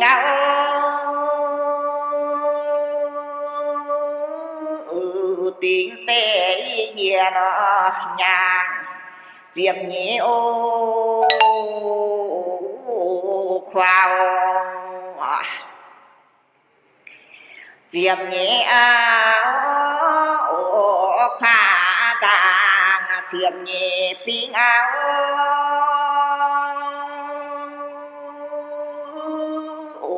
tại trang tùng đã quyền chiếm nhẹ khoa hiến chế khoa giang chiếm nhẹ khoa tiếng áo chiếm chế nam nó giang nhẹ nhô giang chính chế quê tôn chiếm nhẹ yêu yêu tiếng áo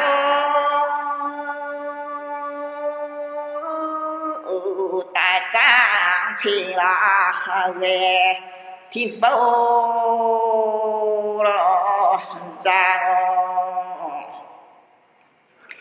chiếm nhẹ khoa quê chia tàng về quê héo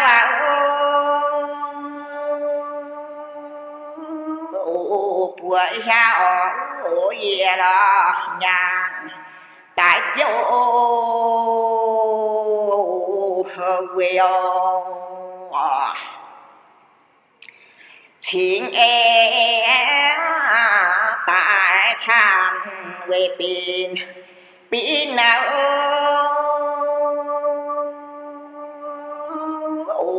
về chế tàng là liều tàng chiêu là ra chính chế nàng mẹ chỉ con ấy áo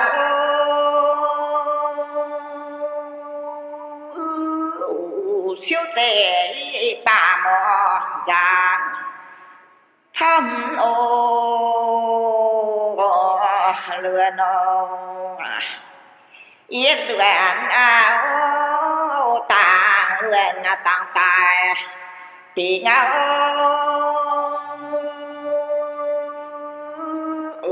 pha cho lừa tại đó luyện chính chế tô pha cho lừa luyện bảo giang biết bảo ê già chú xa lô tạm theo yên dây phạm chi sáng sáng mình khổ sáng sáng dìa màn ê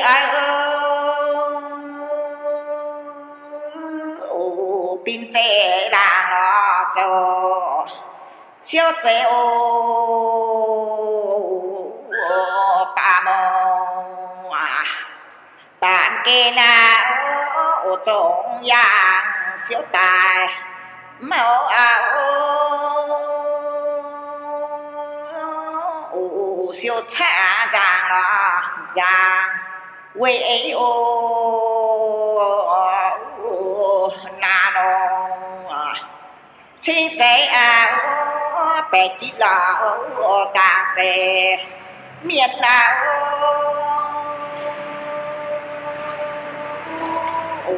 cho xa nổ giang quê ấy thà nổ xa chế giang tàng luyện hiến áo mờ chế quay lùa giang tại mô miền nô chính bé ở tạm kênh cha mượn ấy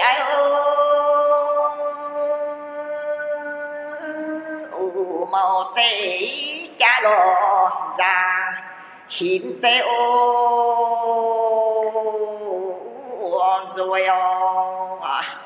chính chế áo phạm chỉ là người tài pin áo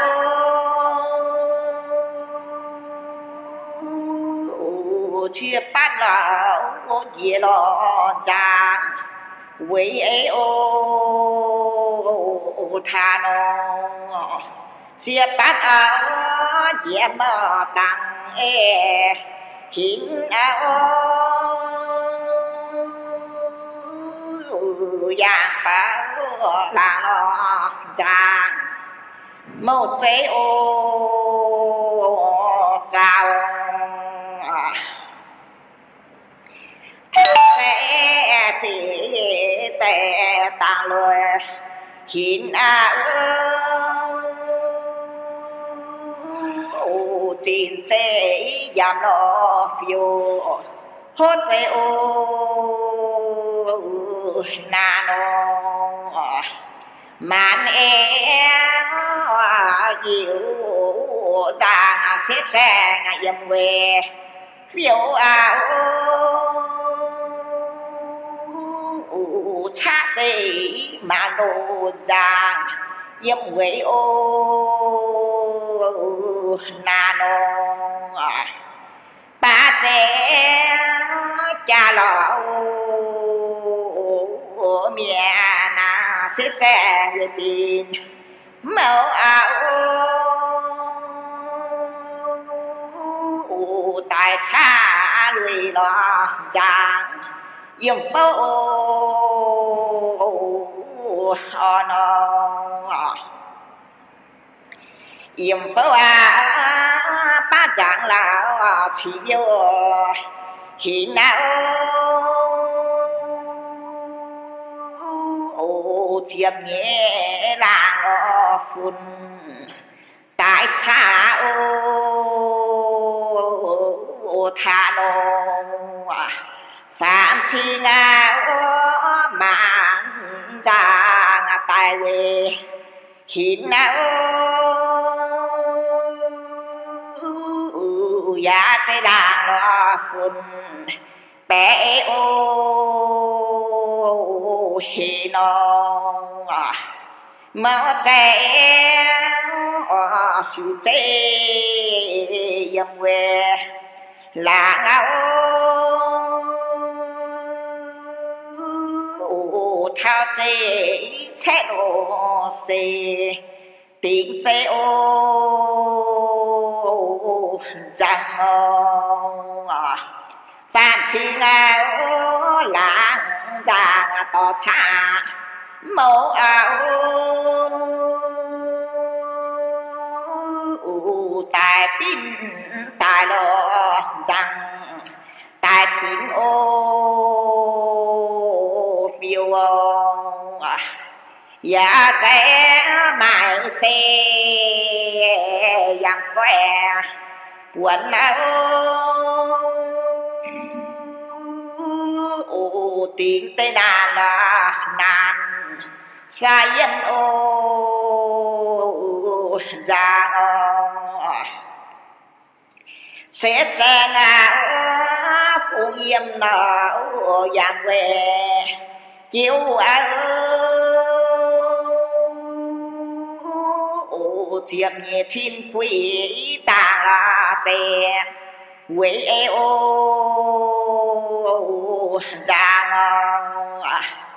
quê tế còn tiền xe sang trình màn cha màn tai lọ giang cha tê ô giang siêu chế thao yam bung chế nguyện nhàn phiếu màn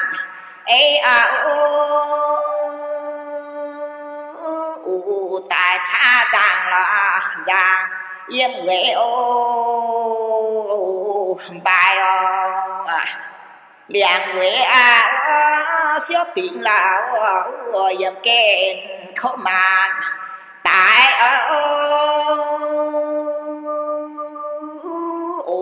tài lưỡi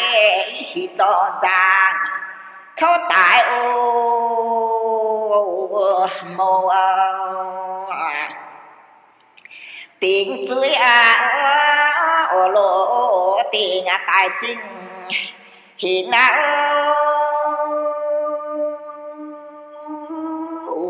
phải có choàng ràng hiện tê ràng hiện tê tài sinh đàn tí bảo vài quê tê điện lo phiêu cha thà nó tổ sai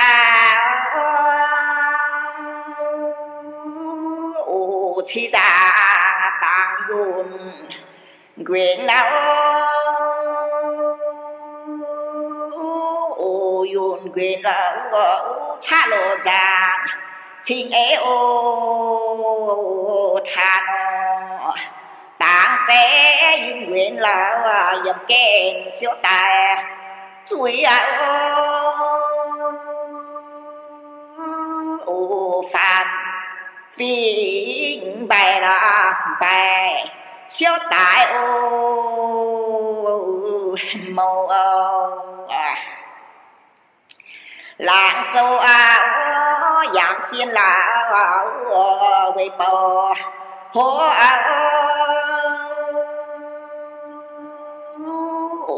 siêu chế chỉ là nhện hố chế mình mai sẽ chỉ chạy dạp làng dầm quê ấy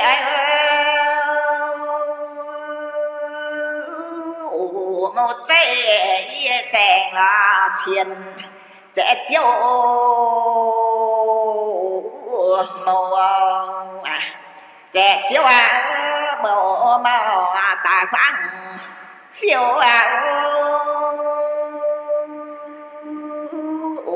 phiêu chế là giang thái châu nà nô hố chế là diêm tí tà với bò tiếng tài chiếu pha mò trình với ế ya ngon bé kinh ta sẽ luận ta sẽ miền nào mò chế xa lộ bà màu với ế siêu siêu muốn bám kèm sẽ tài sẽ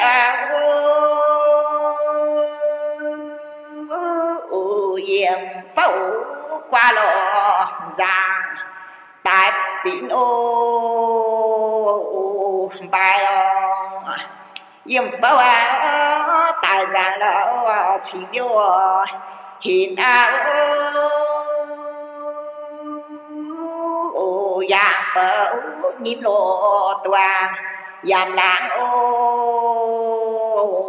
buang máu trẻ làng xóa phiêu cha tại về tại khi nhựa sen là xiên mỗi nhân hi nó hô trẻ linh giang tí màn ấy tại ta lại lo tu ta tu nô giang ba tu linh giang yam chang phê màu chế yếm là giang quê tại xì ngon xin cha giang nàn màu 小兵动了都为哦难哦，有才啊让饭店哎啊大酒饭莫情并且哦让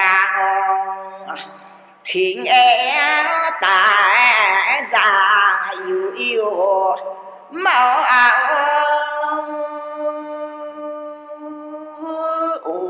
大姐大了让为人哦真哦这辈走反动家宾哎一走进了让插满妙亲在这般走用让为定东边车路hiệu mạnh chế tu chính chế phạm sinh ta chiếu nàng nghề ấy ta chiếu gì là nhà quê chế nà nó phạm sinh cha rằng tàng nó hiện chính chế là rằng tàng bài mạng chế tài là luyện nan trả buồn não小兵phải lo bài为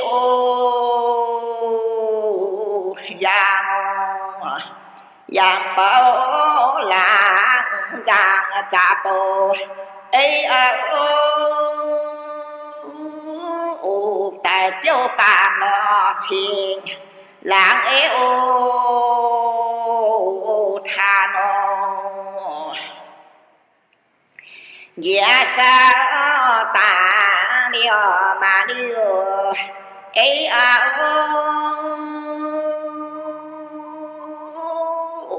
ta ấy than là than quê chế nan tin rồi làm tin ấy nó chế đàn là chờ làng ấy bài khỏi ấy tại giang mà liêu bảo ai tại chế là giang hốt chế quê thảo nó bị nhôi vậy mấy thảo này mấy con đô rồi mà vậy nên gì ta đô phải gì ta mới tụ đô nó mà bữa ta nan tì nan này nan tì vậy bữa nó ta tài cái nó kinh xê cả cành nghe chẳng tổ giả cái hiếu cái phải mà cái màn răng thế vậy cô y bye bye thế này mình cho chuối on với nhau nhiều tiền mấy họ cho tiền ye tóm trời nó ye cái chỗ tổng đô hay y chẳng ye mà ye phải cái ta phiếu ye cái nhà to trình to ấy ye yếm kên ye tu phiếu tông nó thế là chiều như này là vừa tông mai thế thông minh mai thế là vừa cùng ta ye hiếu ye tài to tài cho cái ye phiếu y chẳng á phải kinh á to mình thấy yếm kên thiệt thì nó phiếu mà nó phủ luyện xiển xê nhé xiển xê này nên đi quần này ya thiền chân mà nhà thiên phong nhà tôm miền tổ mà tổ nhà tôm miền nhà thiên chân 依然带一杯人对一杯这个人不准，เราปูอย่าไม่เราเปลี่ยนอย่าไม่มันการใจ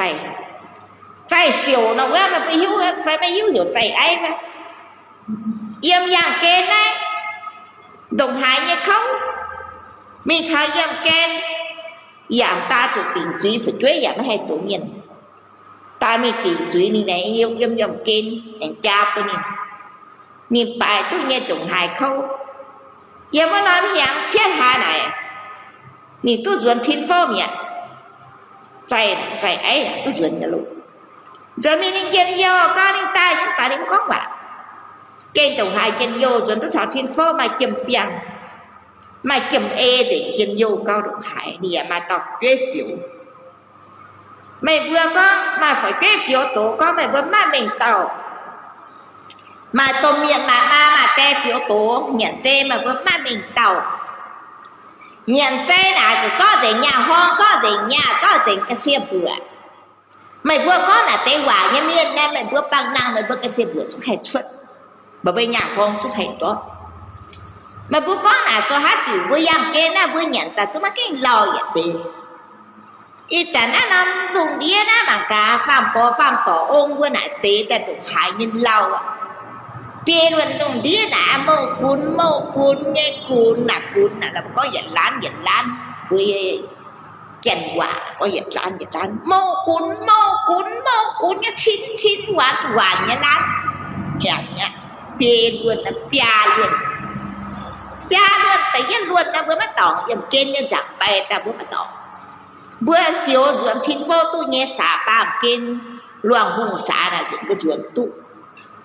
thảo ta nghe dưỡng phải trả tại phi nó dưỡng vừa giống dưỡng tu ta hiện luôn là phaจะเหลือล้วนแน่ต้มล้วนน่ะพวกฟ้าจะเหลือล้วนแน่นี่เนี่ยสุดสายจนปามกินสายจนปามกินน่ะบัวน่ะเยี่ยมน่ะจงยางน่ะบัวเป็นแต่ฝีปานเนี่ยฝุ่นน่ะฝุ่นฟ้าน่ะบัวสุดน่ะผิวน่ะจงยางนั่นน่ะบัวปามกินน่ะบัวจงยางบัวน่ะตายก็น่ะบัวแต่ไม่ผิวแต่เงี้ยปานแต่เงี้ยล้วนบัวไม่ผิวmà cả phải trả tại phim ta sáng dùng tổng hải khâu và sư phụ với ta thấy các em lên được vừa chọn nó vừa ta biến tỉnh chú ý khâu như phải mày khâu nếu em tháo ta pham dùng nhé là dùng phim xá ta pham dùng nhé quán phá sẽ lùa luôn nhật phim xá là dùng nó luôn đi bua dịch mai là tí mà đi bua dịchเป็นเดียงเป็นเฮาเป็นหันอยู่ปัวจิมาอย่างอยู่ปัวยังจิเมียนอย่าเจียยังจิปัวฟิวมาตุโตจวนไม่ตีนะปัวไม่ตีเจ็บจวนเนี่ยหาฟินะต่อเตจวนมินเจียลิวปางเกณฑ์สาลิวต่อเหยียตายไหนไม่ตีลิวเท้าไหนตาเฟปาน่าจุดไหนยาวฟินสาta phải ba nhé pha trở lại luôn em quá chẳng phụ dầm kên bay nhé giặc ye to dầm kên nhé giặc ta tụ của mà bụng mặn em liu là dùn này nó giáo xá là xá bua hẹn em dầm kên nó có farm đi nó farm free để bố con phải bên để dùng ấy để bố mà đặt con mà nó dặn kên quả rồi chỉ con để dùng ấy mà để con đu farm đi nha farm phơi xả dạ phiếu mà tốt tổ bữa ta to là bữa chiều farm châu là bữa tới cái châu miền này bữa dạ to chứ là bữa dạ phiếu mà tốt bữa ta chào phát bữa dạ phiếu mà tốt tài cho nên là bữa chiều farm châu nghe là bữa yêu mùa như dạ chú là bữa dạ phiếu mà tốt này dù nghe là mấy nói tôi dạ đuổi thảo thiên phâu mà cá hại đồng hại như khâu thiên pháo nghe tại chiếu tổng quân ông bữa này bẻ thái bữa phàm có phàm tỏ là bia ông bữa nghe cũ hiện chú nghe tại chiếu tại tổ nghe tại mình nghe hiện chú bữa này quân phiền bữa gì bữa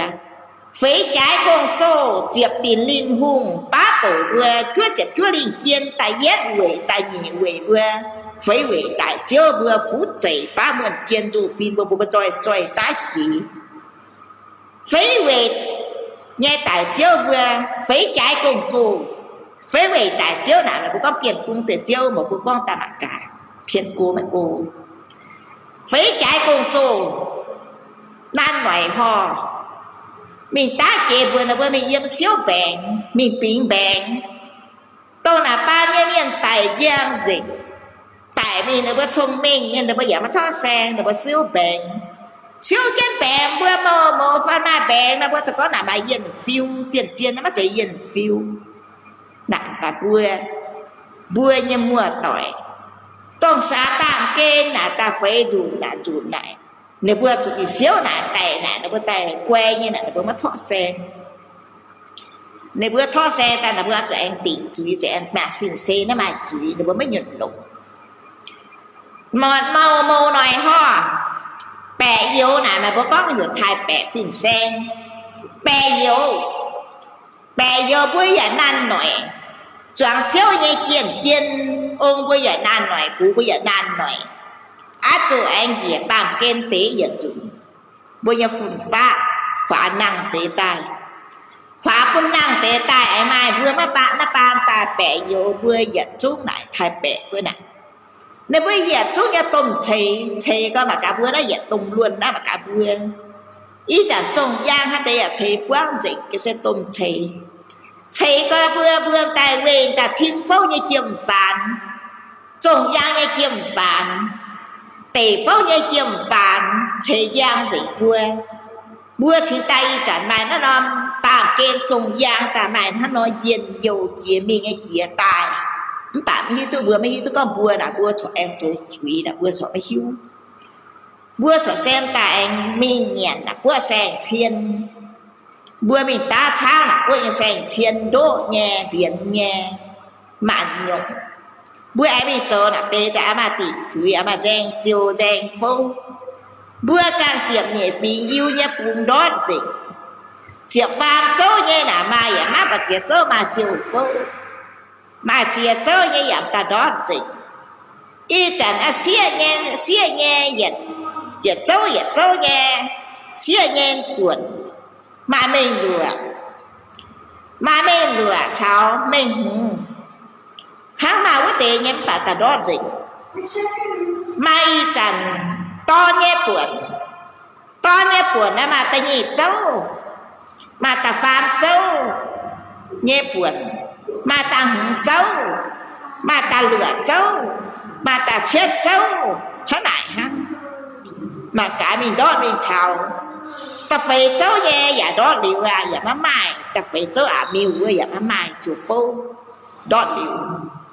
bữa nhé giả đó liều bữa cho tôm có tôm tỏ bữa ta cho có chiếu chúng thu chủ phô đó liều mà đó liều mà cả bữa linh mình giả đó liều nhung bữa chỉ con đó điều là bữa chỗ nhẹ đó không nhờ phải này không y chẳng nãy con suốt ta này buồn lùng đĩa giả chỗ tôi hại mấy tỷ mà hiểm mày bữa y chiều tóm tròi này y xỉn nhiên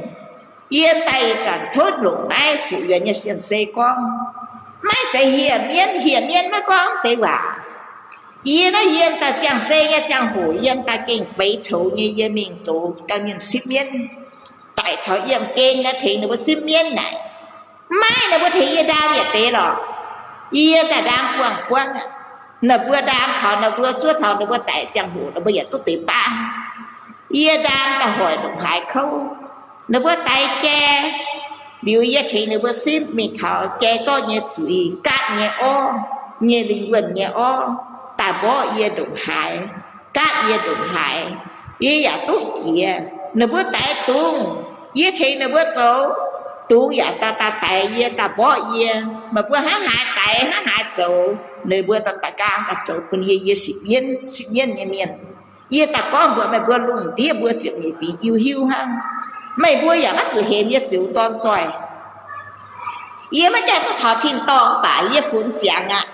nếu ta tốt chẳng chuẩn là xíu yên là gì cho thì tốt chuẩn mày vừa tốt hay vừa tông yên thành mà vừa xếp kia là tí này mày vừa bà mà chẳng thoát nếu mà bây giờ linh quân đốt nếu mà bây giờ xây mày vừa bà tay á chủ đam thủy nhé mày vừa thế mà vừa xếp mày vừa giả chủ tay che giả chụp tay tụ giả chụp bua tê thảo này ye này ye nhận đàng nhá cham ye đàng bua ye đàng nhá cá ye đàng nhá giờ ye mà phải chơi tập phiếu ye sen tài tu đốt tài tôi mình thà chuyện tìm bua bác cổ bua cùng chù bua mình thà đại phiếu tôm miêu bữa chiếm nghe phim yêu nhân miêu là kinh hô hải của linh là kinh phiếu là kinh miền chăm tổng hải mô cùn nha miền mà cá mô cùn nha bữa yếm nói làng này bữa con khá bèn để yên phiếu chiếu hải ô bữa kèn cam chia hải ô hắn tao bút bèn mà để con bố xuất bữa tụi mình ship mình tháo yếm kênh mà áp quả mua tỏi quay về mấy chuẩn to xe mẹ mình hỏi nên bữa to xe mình chạm được bao nhiêu làng chạm được bữa nếu bữa mai tòn bữa mình sáng là bao nhiêu cha dình kinh quay về vậy mà duyên mưa tỏi như tòn bữa phụ mình chờ giang dình kinh quay về mà duyên có thảo chúng hai lụy đó mấy bữa mà dạng xe nhưng mà bữa tạ tao mấy bữa hay mấy bữa mấy bữa yểm kênh mấy bữa yểm tụng con hết mấy bữa yểm kênh mấy bữa yểm mấy tụng con nó mai lỏ yết chịu ton trôi nó yểm dạng kênh yểm tài có bạn ta hôm nay ta có tam ta kia mình chia tài có tam ta nồng ban lệ hãng hại mà bữa yểm mấy tụng con này à mà bữa tu thảo yểm kênh em mấy bữa quả liều mày bữa giả mai nghe chàng hủ tu tài này lủng nhìn nghe xiển xe con cái phép mày tàu nát bầu nghe xiển xe nát tàu nghe xiển xe cũng nghe xiển xe này tháo này mày bữa tài tháo yểm kênh che xiển xe mày tháo yểm kênh mày bây giờ linh nguyên này mày bữa mất chi gì mà toàn cái phiếu mày bữa trên biên ở lủng nghe xiển xe mấy cái quạt ở lủng nghe xiển xe mà bữa nàn tôi nàn nói mày tú có mày vươn tay nhận chế phiếu tổ mà toàn chuyện như là phiếu tổ mà với nhận chi nhận gì mắt tuôn tỏ thiên phó nghe tổ miền mắt tuôn tỏ yểm kênh nha giờ chung chuyện tiền vừa mắt tuôn tỏ này giờ chung nha cùng chỗ vừa mắt tuôn tỏ là ba cổ vừa mắt tuôn tỏ là yểm chiên là mày vừa tu tài lượng xiển xe con hăng mày vừa cho xe mai tỏ ấy mình chắc cháu ấy mình tỏ tài hiến tu u miệng phủ dân đồ hải màu than mà bởi mà chủ hâm về chủ này liên quân thì mất chạy bàm kiên quân thì chẳng yên lồng như xin xe có nên phải mới hiếu mày vừa tả tao mày vừa á chủ mình bẻ mày vừa có thì chẳng nát hộp của linh mà hiểm miên hiệp chiếu toàn tròi với bất quản mà hiểm miên mà vừa toàn kế xỉa toàn yếm hại đồng hại cô yếm phát mày vừa chiếc màn mất cũng hiểm nát hộp của linh mày vừa mà cái quyển xin xe mà vừa mà cái chạy xin xe mà vừa chạy xin xe chẳng hồ mà vừa trưởng tài hiếu mà vừa trưởng tài quyển mày vừa làm chi như chẳng em mà vừa tập quang rồi nó quả dầm kênh mày vừa can tỏi con hăng có mày vừa mình hại mình đồng hại hăng nhà mắt gì mà bây giờ béo mày vừa phải chuối à mày vừa đồng hại hăng nhà mắt gì mà bây giờ béo đồng hại hăng nhà mắt gì mà bây giờ treo đồng hại hăng nhà mắt gì mà bây giờ tè mà bây tè ba chuyện nhẹ phí yêu yếm hại mày vừa ta chủ yếu tôi yếm hại có mày vừa tè ba có là tay nhẹ châu nhẹ khé cha nè mắt gì mà bây giờ tè ba là vừa ta to mà vừa ta hát phim sen chảo vừa mình muốn già là vừa mình tàng khảo mình nắp buông nghe phim sen là vừa dạo vừa ta hát lại hát giảm sẽ bị tè ba mày vừa chủ yếu tu mắt gì có là vừa to chứ mà vừa là mình thọt chuyện to nhà cũ rồi mày vừa là vừa bắt lộ ye chịu to trôi ye con ai là vừa bắt lộ lô quân chúa lòng lồng hang chiếm nhẹ yêu bè thái nghe buồn nè ta bè thái nghe khẽ cha nghe ta bè thái vừa lồng hang mình nó bu nó hiểu chuyện nó ta mình nghe lồng hang mình lừa nghe là America là ta mình lừa nghe lồng hang mày vừa có mình chào nó chân là vừa chuẩn của linh phiếu là vừa mãi lồng mà vừa nó vừa lồng xiên xe ha xiên xe cho xiên xe nó lồng như là lồng tú thảo linh nguyên nó vừa bắt đầu mày vừa tạo tàu mà vừa chủ mình bẻ có thảo xét sang vừa kính phú kính lũ vừa cho ta chiếm nghĩa chín hàng quả rồi yểm kênh cho lộ quân chúa lòng nghe vừa quả chân cho mình phim tài về nghe vừa quả chân giảm sĩ dịch lộ quân chúa lòng nghe chun phá tài xe tài mảnh phung yểm kênh vừa sẽ hên nó bên nhàn vừa tận chàm ông chàm thái tỉnh ông tỉnh thái tỉnh ngoại cho tỉnh quần cho chiếm sĩ bà yểm kênh bây chỉ con đua mày vừa mày vừa con mày vừa hạ hòn hạ hủ nghe phim tại con chiên chiên mà bây giờ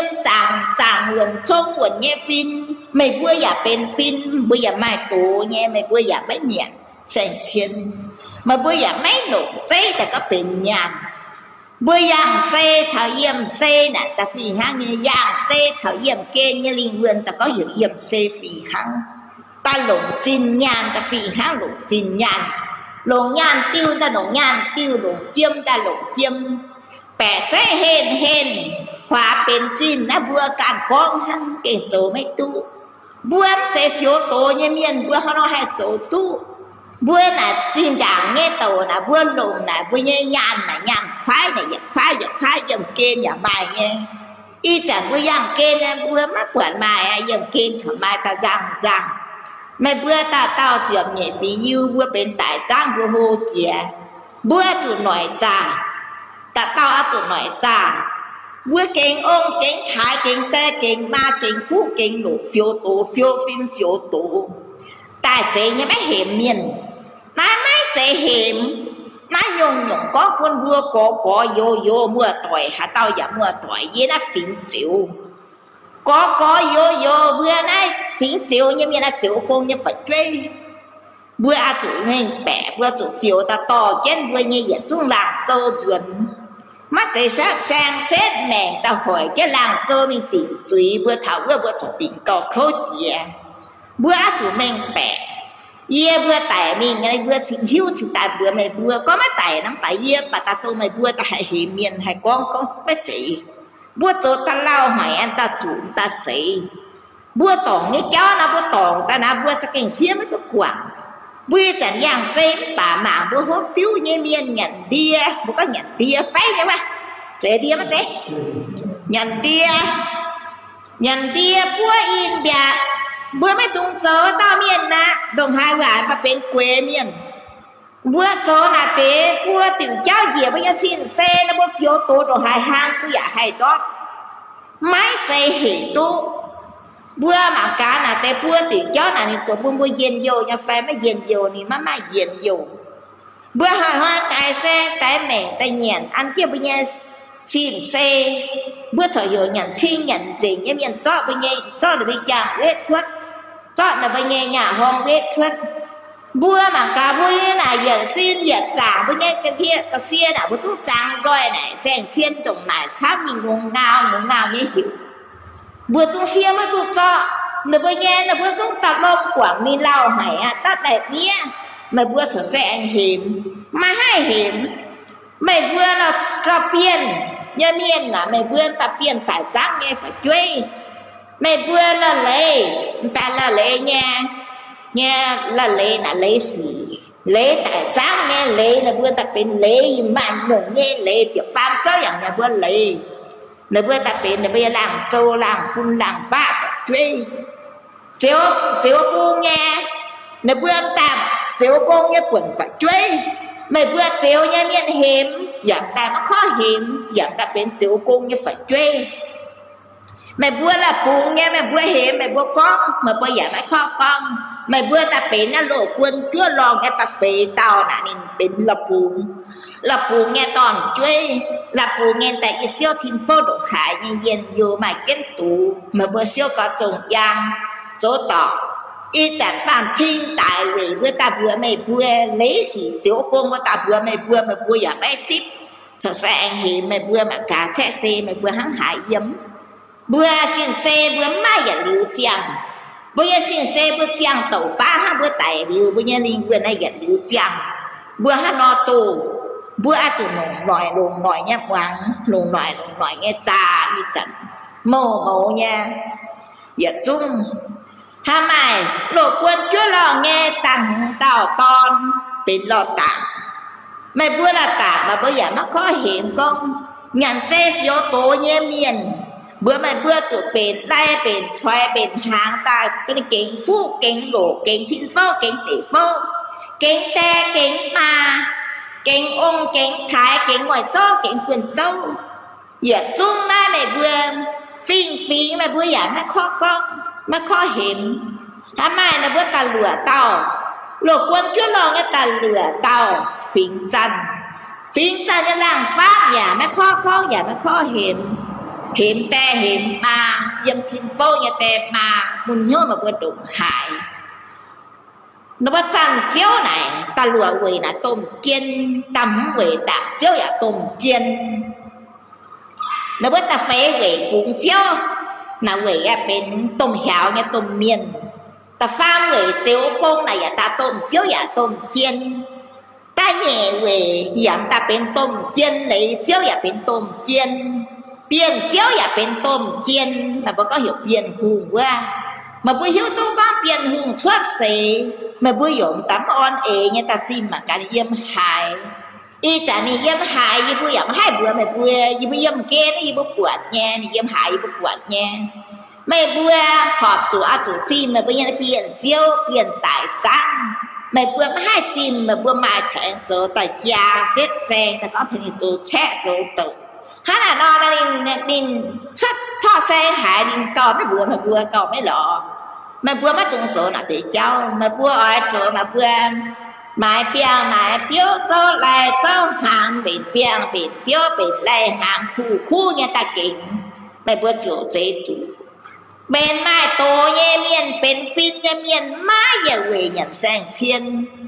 chiên như ba linh nguyên chào bữa phim hăng mà bữa giờ chú mùa tỏi ye chịu tôn trôi ye con thảo đã tỷ đập bữa mày bữa kia tài con thảo ta chết về đồ quân chúa lòng nghe ta chết về liệu cha là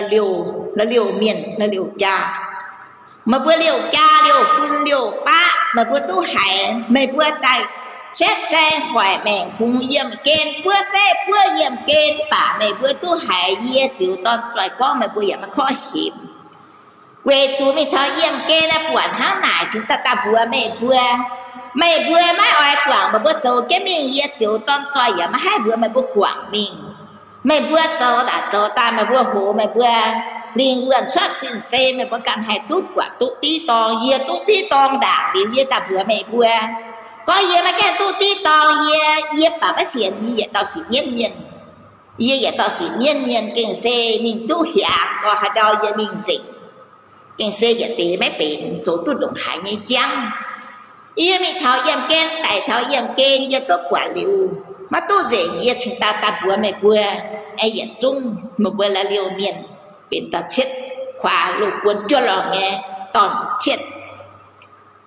lục quân chúa lòng nghe toàn tập bếp xào cha bữa nào bữa yếm kén nó bữa chúng lo mất quả là xào mình tháo yếm kén mà là xào là bên tập bếp khóa bữa có hiểu lắp bà tập bếp khoa này kiểu là xào cha mà chỗ tài hiào là lên liều cha là bà chỗ tài chiên là liều cha chỗ tài chiên ta chìm có bao kê là người nó đã đốt là thì tầm hai chuyện tua ấy chẳng là mà là xào là ta dường thảo thiên phong tập chỗ tùng hiào của hiào tùng miên mà là xào tập bếp khoa này tùng là tao lù quân chúa lòng mình phim tài về nghe tập bếp khoa mình phim tài về lù quân chúa lòng nghe tài chúa khoa phim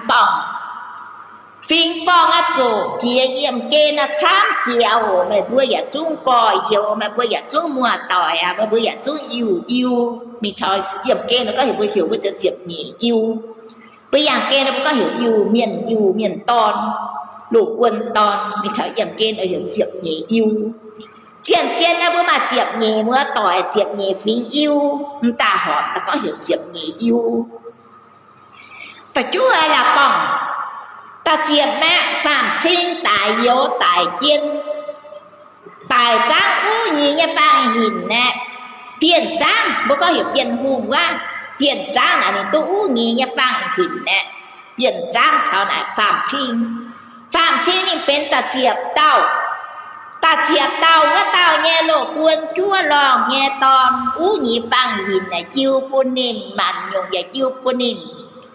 phạm trinh lấy xì tiêu con bua quỷ mấy chủ thọ sen mấy chủ thọ chia sen ổ bua con được bua thọ sen nào có tỏ mẹ lộ cái xe mà yang xe đâu cha mình có nào có tỏ mẹ lộ với mình thọ yếm kên tiền co truy trùng hai phải tôi nghe màu giang loạn có tỏng là bố mới thoát xe tên tỷ mà thoát xe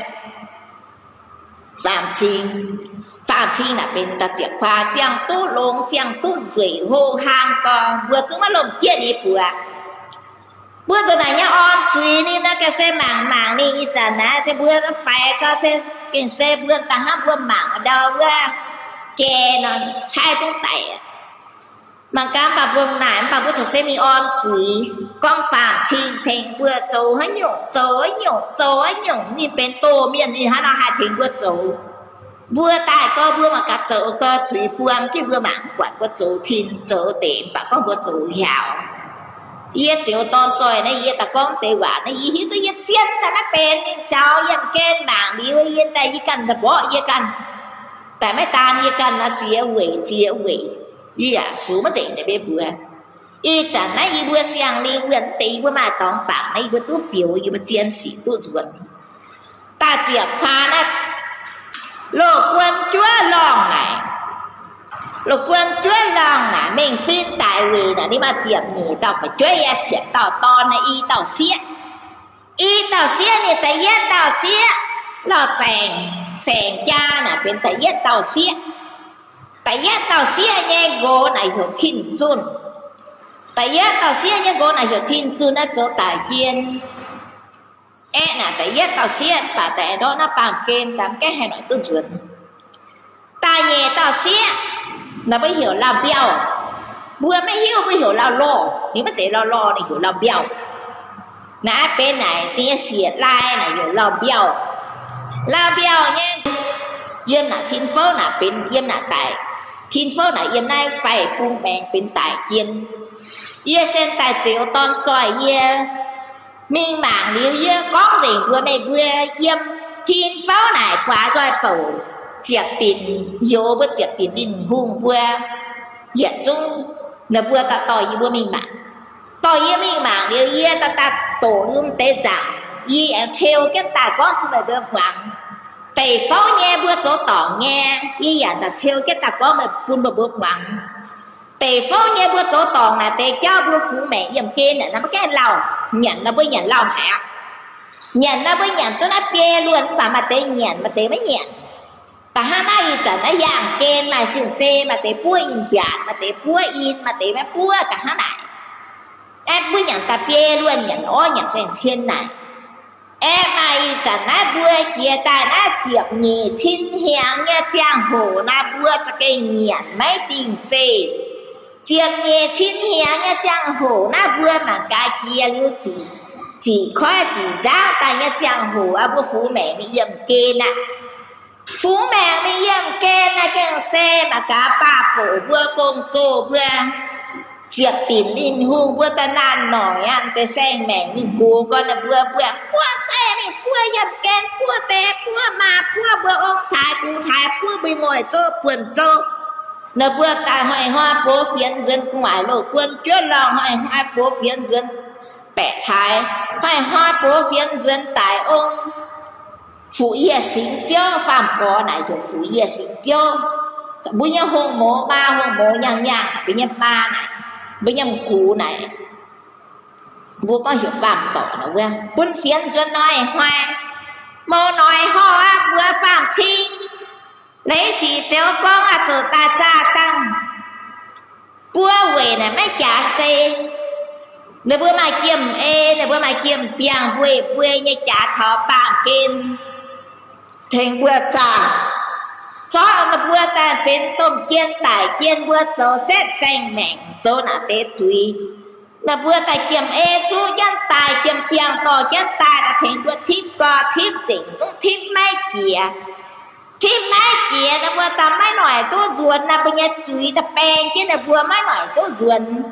mà nói tôi ruột như giang hồ chúng hoa tại xe phê trái công chô bây giờ nan nói chụp tin linh hung bây giờ nan nói ba phổ bây giờ nan nói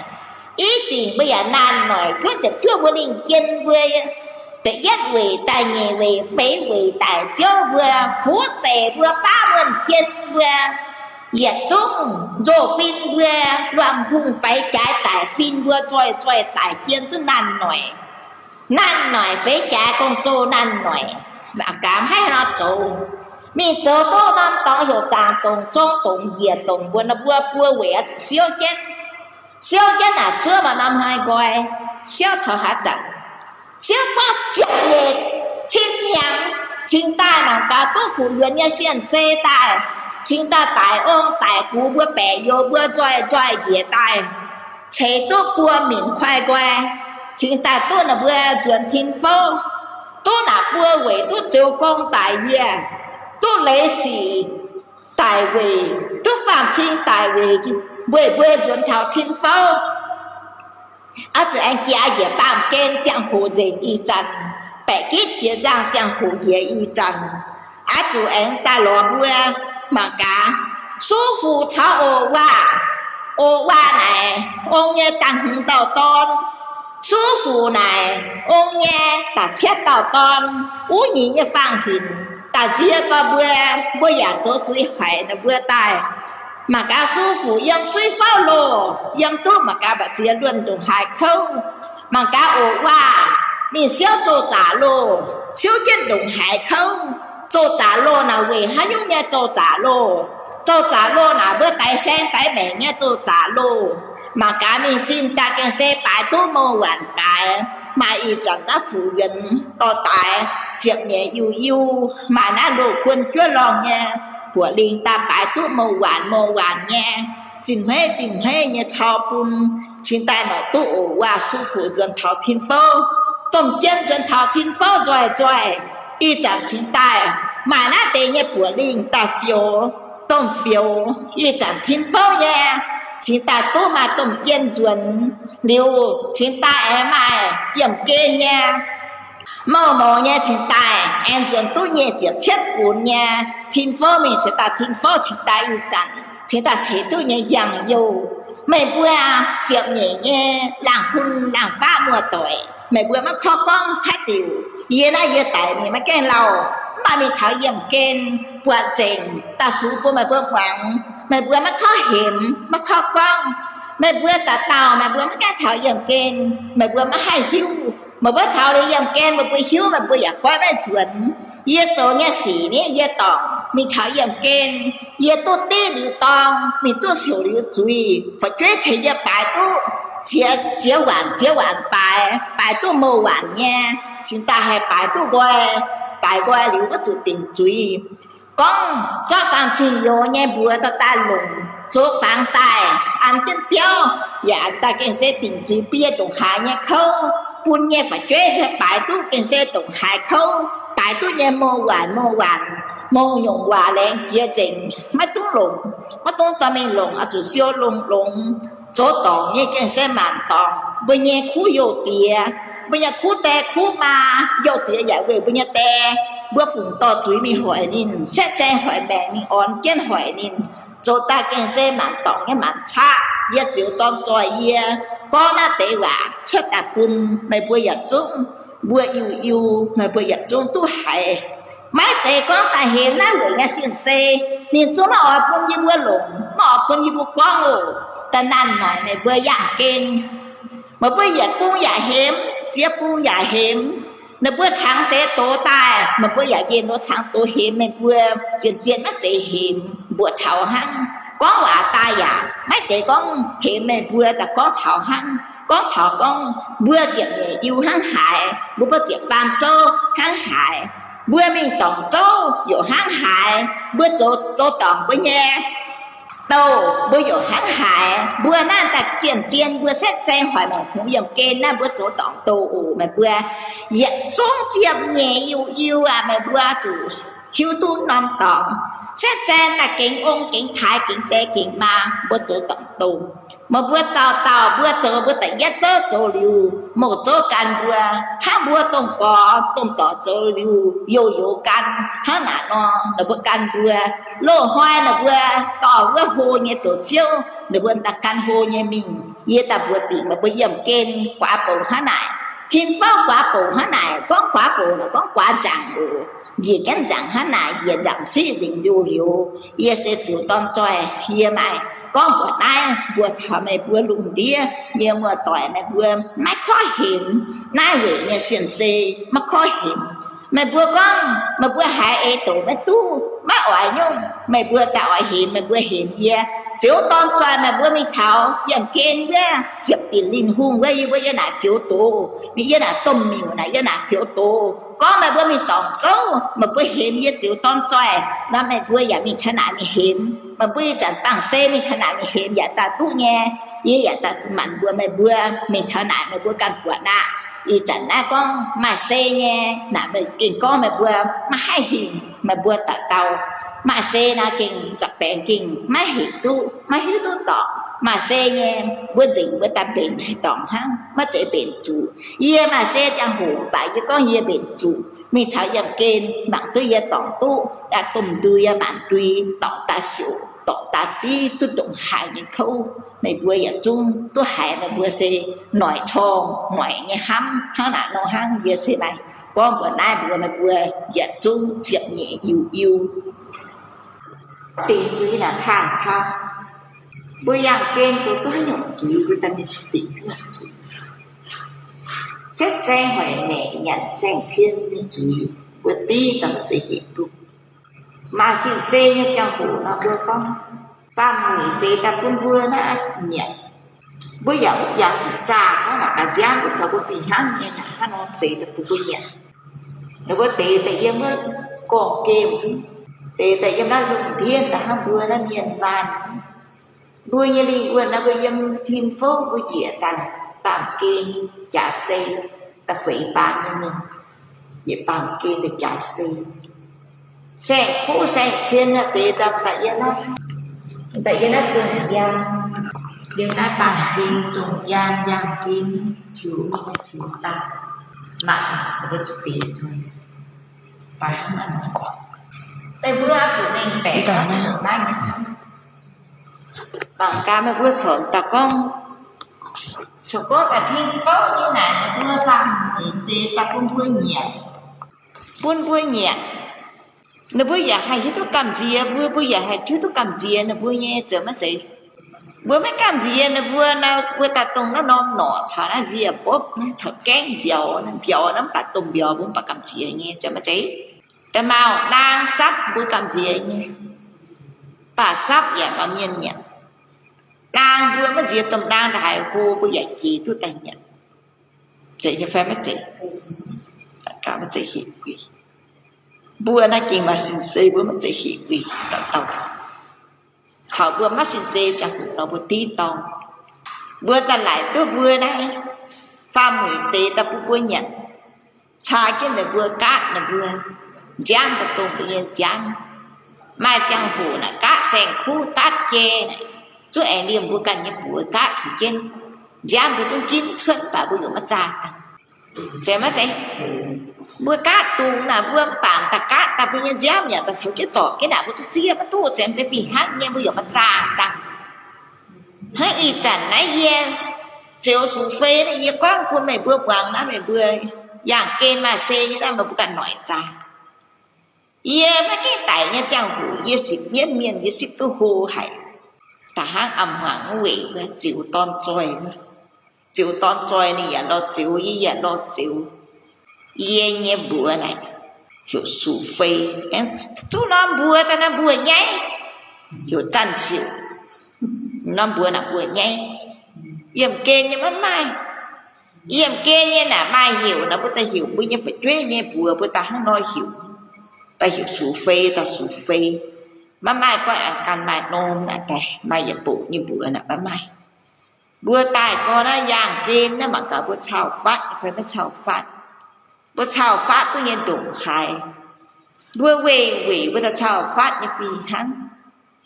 ta quỷ phi hắn mấy chỉ có mà tía lùng mà tía quậy bữa ta phan nhận sen chiên như miền nó mấy giờ tao lùng là mình thời gian kên quẩn ở trong trang cái xe như trang hủ mà xin xe nè tôi nhận sen chiên chán này bữa tôi nhận lùng này kinh xe mà khu mình hủ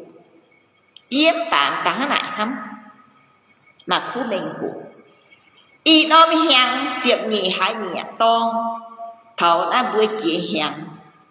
mà cái này dễ dàng như giang hồ này buông ta đi trai cái sen khu tại chê tại tụng tại răng nào vừa kinh xây sao vừa như vậy chung như có làm chung rồi tôi đủ vừa như mài mình mài khủ kinh xây khu dạ khu cái xây mặn nhung ta làm rồi ta hãy nhung nhận ta tai nhận vừa nhận ta ăn hại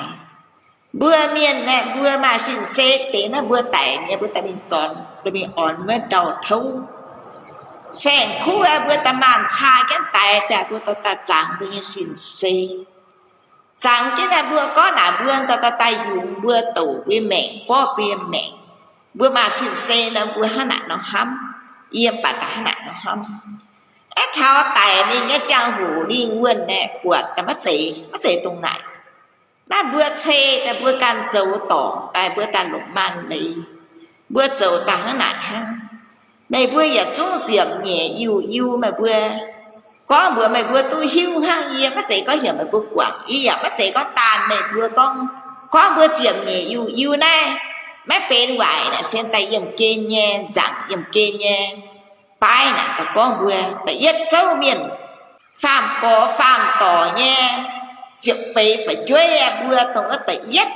vừa tao ton lù quân chúa lòn là tự yết tao ton nhé phun phát em vừa là vừa chỗ là khang châu tài địa tài chủ diệp phạm châu nhé ta căn vừa chúng ta mình ngoại mình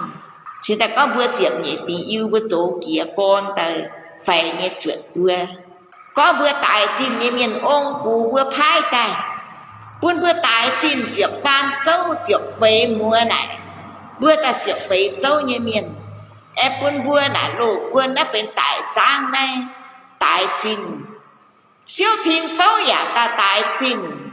y chẳng gì ta phải ban như miền tại này trùng giang siêu trùng giang phiếu nó bàn kinh giả ta tại trình thiên pháo giả tại trình nha bữa tại này bàn kinh trùng giang bữa tại nó tốt trình bữa cho bây giờ chiều pháo bùng đốt chỗ dụ dịch cho bây giờ bữa linh miêu là chỗ dụ dịch mấy mà bữa giờ dụ dịch bữa giờ dịch mình yêu bữa nhé mùa nhé chia châu nhé giả can trên bữa nhé dụ chiều phố này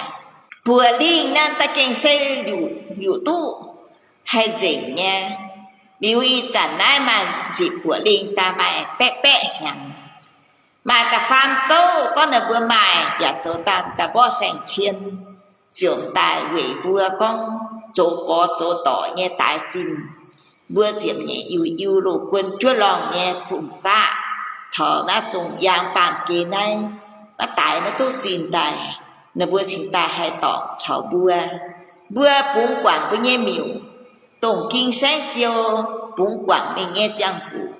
liu với nghe miểu dụ liu với nghe chiều phố dụ liu em yếm lại tài ăn tài mô nghe dụ chân tài mô nghe mưa tỏi là mà tiền nó bây giờ ba chiều phố mà chiều phố giờ ta ba bật xìa nghe châu mày vui chẳng nay có quả nay chiều sủ phê ta có ta cũng là vui ở chung tụ hiu chẳng ai sẽ bùn xuất nay chẳng lùng bia vui là chiều miền xỉ miên vui mà quỷ dầm kên tỉnh trí khâu hải ô mà tụ ta phiếu mà chạy ra phủ yuan dìa thỉnh nó mà tụ mà phủ yuan dìa thỉnh mà tao ton phiếu tụ siêu của linh chúng ta tụ nhiều tai nghe giang hồ y chẳng ye chúng ta hay tu lồng đã diệt phụ gần như xin xe ta con quả nên tiền viên chứ mọi cũng lồng con nó tệ quả bà ta chủ con mà tệ mà bây giờ hay bị nhớ tổng y bữa sáng tố giả xe mà có thảo bữa tổng chỗ tổng bùng bữa nhận nghe bữa giờ chỗ tổng mình mà tệ bữa can nhất tô bữa giờ chỗ tổng bữa đảng lô hoa bữa này mà sẽ mà hỏi mẹ kính ôm kính cú kính ngoài chỗ quần châu bươn tài mày này buồn đi nghe tài miểu phiếu tổ y chẳng na lùng bia na ôm bữa tế giang tài ôm cú bữa tế giang phạm có phạm tỏ ôm bữa cú bữa tế giang ta pia luôn na buông tàng hạch bình ta càng con na lùng bia bám kê na mà chỗ chuối mà quả na bình ta càng bia luôn này quy nhật chúng ta cả ăn ham bữa này chỉ hàng bữa nó y nó hàng kiểu mà biệt thiện nó hàng em biệt xiang hắn là nó y chẳng này nó trồng yam bàn kia nó truy bả chăm hay mà hai quyến tu ở chỗ siêu miệt thiên phấu quả chẳng bài bài nó bữa to mình mà diệt tình linh hương bữa bá bổ bữa phế trái công châu ý tình bữa rồi tỏ kiến mình mà mình thiên phấu mình già mình quá bổ mình siêu tài nếu bữa quá bổ rồi siêu tài chẳng tao ta con bún bữa bám kiên trồng ya nghe giật chung bữa tại yết châu nhà miền tu hải điều bữa giả chụp khoai bữa chụp phàm châu nhà vả chào bữa nhà mới phi hăng bữa tại yết châu nhà bữa tu phiếu ya mới keng lầu tại nhị châu nhà tu phiếu tu bé bé hàng ya to chia châu nhà mình chọn là bữa nhà bữa ly nhiều phiếu yểm keng cái xe đồ hải nhà mới chỉ vôต่อไปเนี่ยองค์ถ่ายกูถ่ายmình chọnไปองค์ถ่ายกูถ่ายมาhọ yểm kên chỗ sĩ yểm kên phai chúng hay phai mới sung mày bữa giả mà hay hiu mày bữa sớm ta có mày bữa mình đại mình tu hàng mày bữa kinh tu hàng hả mày bữa sớm nó con cái quảng sinh xe là hàng quảng sinh xe là mà hay hàng à mà chỉ bị nhiệt châu bữa lũ quân chưa lòng nhà toàn chơi phun phá nó bữa tay nhẹ châu mà tay nhẹ châu nhà phun phá toàn chơi nó bữa ta bữa tu bữa hàng bữa mất chỉ mình căn là bữa mình chọn miệng tu bữa căn áp dụng mai bữa nhẹ miệng yểm kên mà triệu phế châu triệu phế nhẹ miệng này ta mai rồi bữa nay giảng kia này mới mài mà tại nhị châu mài tài y chẳng đã tại yết châu chỉ tài bảng này diệp phụ huyền nghe xiên xê này giảm ta bẻ vô bữa thiên phố ông cụ bữa lục quân chúa lòng tập ông bữa tại nhà bữa mình phiên tại vị bữa yết chung xỉa mùa nghe xỉa bên tô miền yết chung bữa nơi bữa nghe xỉa mùa nghe ton bên tô miền mà tế đót mà tế giảm tàiไม่ดอดแต่ตาใช้กันเชใช้กันหล่อทับปวดได้ฝืนเงินเนี่ยเสียนเซตายต่อตาหลงทีตาต่อตาควายตัวปัวจังตู้ตายเกียนจวนจิงทินเฝ้าต่อตู้ยี่เจ็บเช็ดกุนจวนจิงทินเฝ้ายี่เจ็บเช็ดกุนหน่ะเซชาวเกียนเจ็บฟาร์มโจ้เบื่อแต่เย็ดโจ้เนี่ยเมียนเจ็บเนี่ยยูมันปากตู้จวนช้ำliu xe ye có quân mày vừa giật chúng tôi hiu sẽ bằng y chặt đai tụng quân đồ quân chúa luồng nhẹ bữa linh chuẩn hăng tại nghĩ cháu nhẹ mấy trẻ con mấy tu chuẩn về chủ mà bữa lọt chọt ta chuẩn mấy tu bữa yếm dạng kên lo bữa con bữa ta mình là chủ à nó bữa mày mẹ mà nó bữa mày mình mà hù nó bữa bà con hù dạng kên là hù nhẹ ai yếm kên nó bữa mình phá ta linh vườn nên mất chế đại linh nguyên nên mày cả một gì nghe ông vừa bác quyền quân tài dệt châu nghe miệng phiêu duyên dệt châu nghe dệt phải châu nghe mà hai chịu hắn đã nó chính ta bác quyền tỷ mình ye tiểu sự phê ye hắn đã nó con của mày vừa dệt chung tôi hiếu bà mày vừa mấy tụi con nghe ye tiểu sự phê con ta liều mày vừa con ta phò mày vừa nghe con ta nghe châu nghe tôm miệng này như vậy bắt dạy con tập họ với yểm kên nên ta mà hắn lại mày vừa mà cả mình tháo tay nhị châu nha mà vừa chuẩn xế nha mình tháo yểm kên ta là vừa vậy mấy lẹ mày vừa kên xe chủ là vừa có lồng xì lồng suy mà vừa đồng hải trang đồng hải đô mà vừa mấy quạt y vừa mà xuyên xe nó tệ quạt ye tại mình tôi nhị diệp nhị hàng tiền nè nếu ye sẽ ta con mà vừa tôi hiu ye tỷ truy ta đồng hải lâu ye na chẳng tu nhịp cái thiền ye xuất đại ye mà khen tu lâu vậy tì ye ya sim miên ya hồ ya mình tỉnh sim miên nhẹ cháu ya tỉnh tu mà dễ hung hệ dễ mươi ya chủ nhận dễ này ya chủ cham chủ bue xem khu ta cát ye ya mai che cùng ta cát ta mặt nhung bữa thế miên ship này miên nông tung ta tỉnh suy quân nên mà quần bé nên mà linh quần nha bữa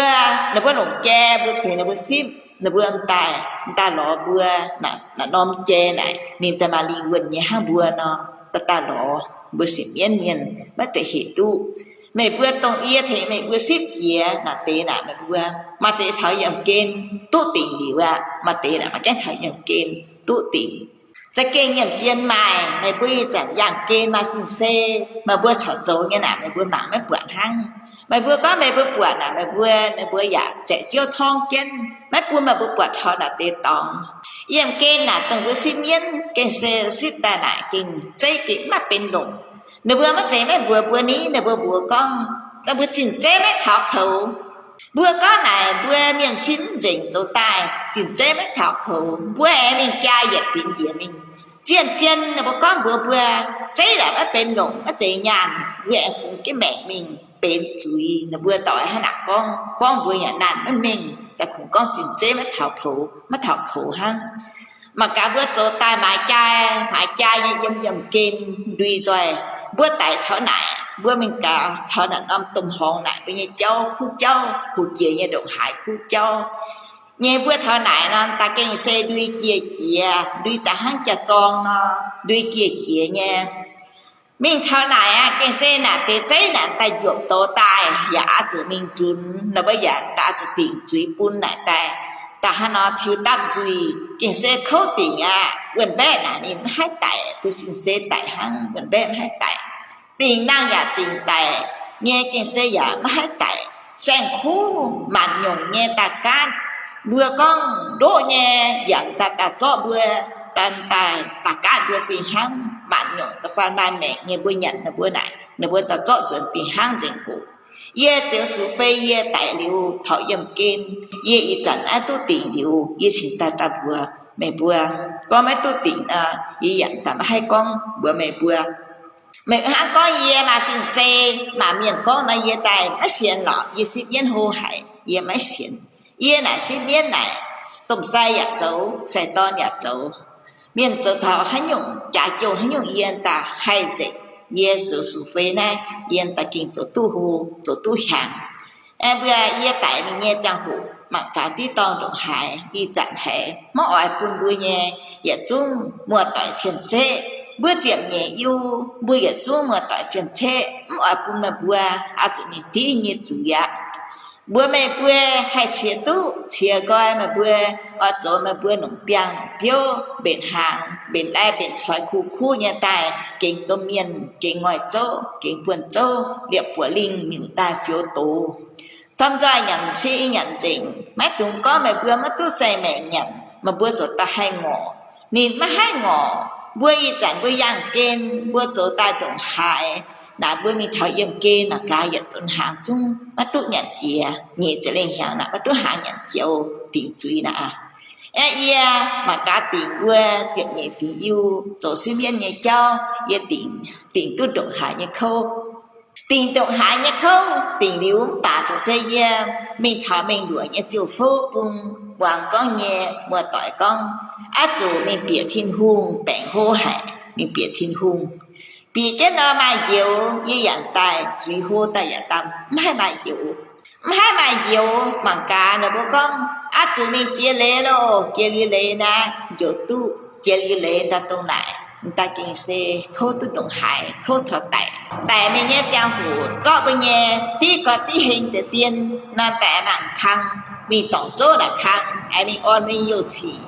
chỉ là đi nhà mấy chi con mình thấy bữa giáo chuối thấy bữa đam chuối nhìn mấy mày bữa nào mày chuối má là thấy bữa đam bây giờ yêu tía yêu tè hắn nói thấy bữa đam tức chuối hay là bữa hắn nói con mà kinh sâu tổ ta được hải khủng ngắn chạy cái mình liu chỗ liu cái xe tình liu bữa can cái sự nhân cho bữa can chỗ tổng tô nhân cho lầu liu chun hỏi mình tỉnh thọ đã khang nếu bữa tỏi ye mình chiêm kêu suy phô nhân lù có gì giờ càng xin ta mình này tiền cái nạn tài kiếp chế quốc gồm nằm bẻ như cái xe bắt diệt nha cái xe trục hại như khâu tỏi ye mình tiền cái nạn bữa tông bữa mình cho là để yêu chỉ như cho là để mà bây giờ chúng mùa tỏi mà có gì cần mùa tỏi mà có nhiều như mùa tỏi kinh ta mình tiền dình mà bữa mà chia đồng hai lúng mà bữa giờ tại khơi cái chia ta mình bịa lại là bữa nghe tông gồm giang mình chạy mà giang thôi này là bia lô cái xe nắm giả bài chom giả bài đồng hải như khâu cái xe bữa mình tổng cho mình on với nhiều chỉ bữa tay chiếu có bám kênh lại bữa chê tại nhận sen chiên con bữa tài mấy nhận dám nhận ô hăng hay nó con hỏi là bữa tài nhiều chỉ mà cả chủ cho nên mình tỉnh duy âm này suy phô lù nhiều u với tàu mà cả mình có mà dám này nó khó nhận mình hay đặt con nên ta bữa trả nhé bữa ta con mà dám nàyแต่เพื่อแต่ไม่อย่างย้ำอย่างอ้อตู้กาตอนนี้มีเงินเกินจุดจ่าลูดอกหายเข้าติดตู้เนี่ยมองทานมาเสียแต่แควปัวหมิ่นเราจุ้งหน่อยตัวนี้ชวนขอเรียนตู้นี้ดอกหายปัวอย่างเกณฑ์เมียนแน่มากาเบื่อเจียบไฟเจ้าเมียนไตแก่ไตตูไตแหม่งแง่หน้าบาเจียจุ้งจูไตมีจบปัวน่ะหน้าเวงแง่อยู่อู้ไหนมากาเบื่อห้ามตัวเกี่ยไฟห้ามไม่เกี่ยเบื่อจุ้งอีจากนั้นเย่ทุกคนแต่น่าอดปุ่นผูทินปุ่นอย่าจุ้งมัวต่อยตัวหิวอย่าไม่ตรงก้อนหิมน่าเวงอย่าสินเซฉินเปลี่ยนนินจุ้งมั่วไอ้ปุ่นหลงอย่าจุกก้อนปุ่นมาปุ่นเมงแปะหน้าแปะกี้เจ๋งดิวนบทิวปามเกณฑ์จงยางในโจเมียนเจ๋งให้อีจันจงโบเกณฑ์ตุ่มจ่าตายมาน้อมหอยมาน้อมจันหน้าปามเกณฑ์ให้ใหม่มาใจก้อนในบริโภคตัวอย่าโจเมียนเช่นให้มาเชื่อเฟเจ้าในเบื้องตาตรงในเบื้องมาเชื่ออีหังในเบื้องมาเชื่อมาโฟตาเตในเบื้องตาโจ้ในเบื้องด่างดิวเบื้องเจ็บอยู่เบื้องยังก็ให้มาให้ตาแก่ตัวเบื้องเรียมจุ้งอยู่เบื้องจุ้งมาอาจุนี่รอเบื้องเงี้ยหลงหังเบื้องหันมาหังตาบูเบื้องเจ็บเจียวอย่างบูเยี่ยมเกณฑ์ผู้มีหมายใจเบื้องยี่จันเบื้องสินเซนะเบื้องจุ้งไม่แต่ก้องở liệm miêu ta phiếu tổ mà cả bữa con hạ ta liệm miêu ta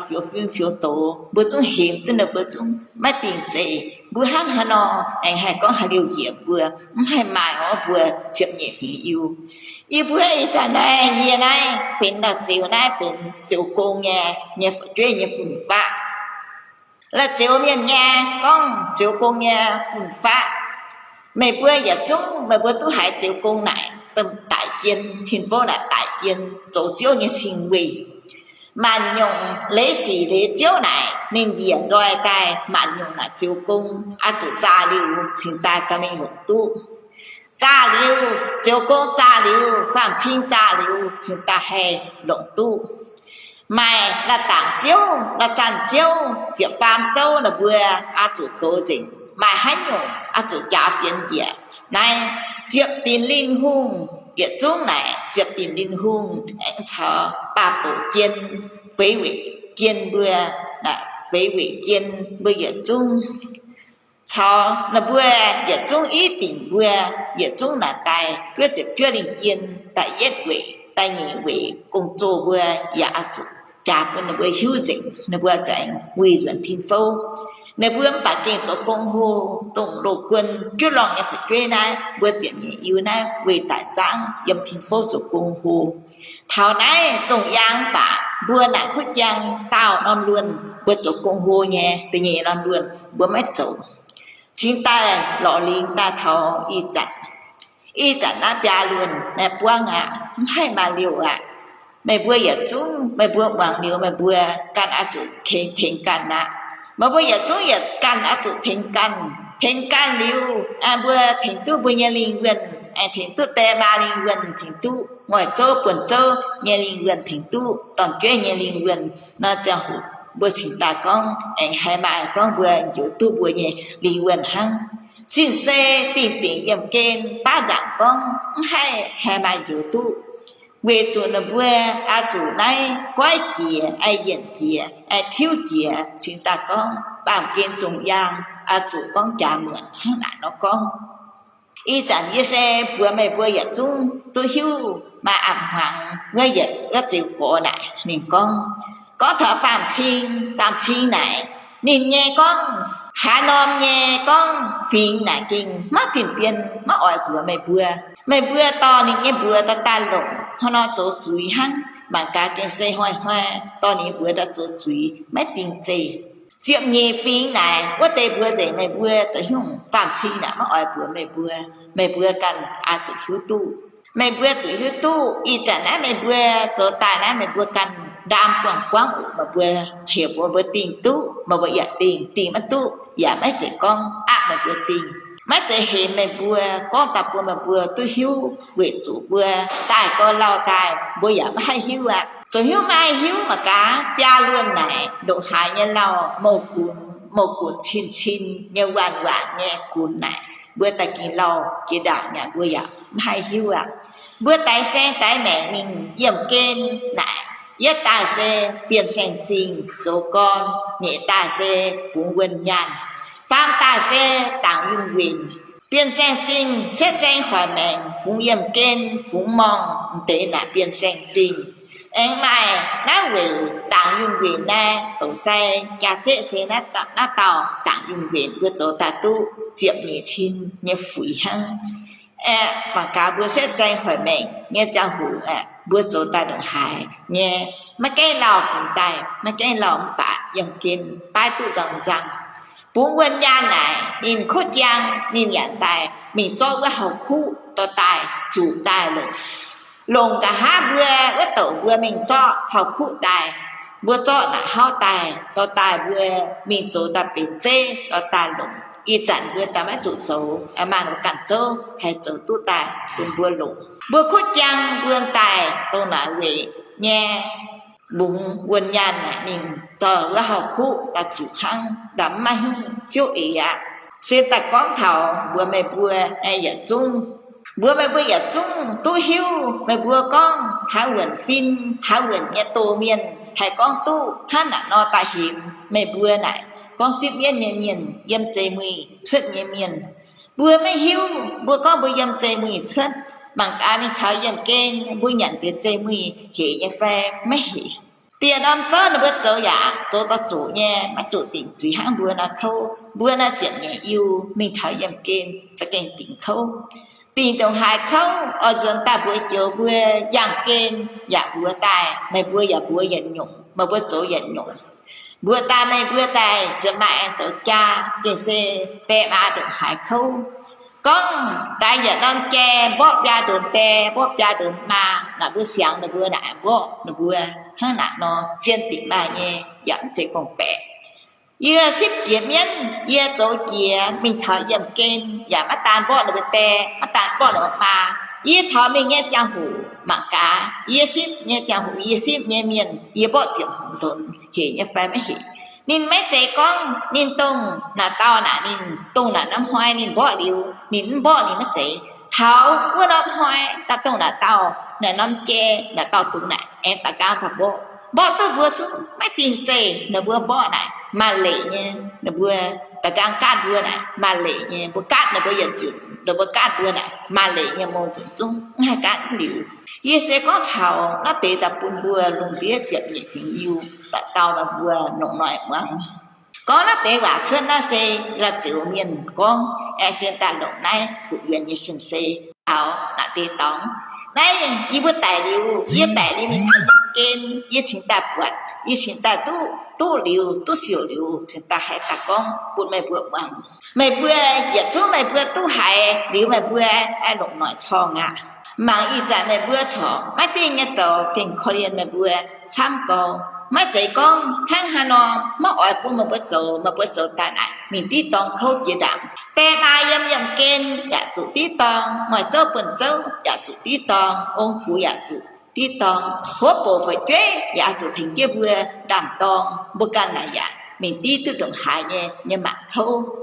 ye tu khâu liu ye chính ta bữa mày bữa có ye mấy tu nó ye dạng tạm hai ta bữa mày bữa ye sim nhân hăng hại tiền cũng ye dạng tu chia chào này nhân đã tiền hăng mình thảo dòng kênh để bữa ta chỗ ta đau có dập cho ye hút động hại chào chơi thì tiền tôi mình cặp chân cái xe động hại dỗ này cái này một bữa tiết tiền mình thầm ta hai nhận ông tiêu nó cho bữa tập trên này người ta hết nhà miền ta bộ có bữa động hải khâu bữa con bộ mong qua mong này cái này tiết tiền mình thầm nó bữa chỗ ta cái xe cốp chế bình con mà cả thảo bữa nhà này là nhắc mình ta bộ có bữa khinh khinh chẳng nghe mấy trẻ hiểu tu bữa mình cho là tê cho lâu là cho kinh cho xiêm hải mình thở yếm kinh tí là tê chuối yên này chiếu sự phê như kinh tí tu kinh mất chế hỉ thính là vừa chủ gần siêu bé giả mất chế hỉ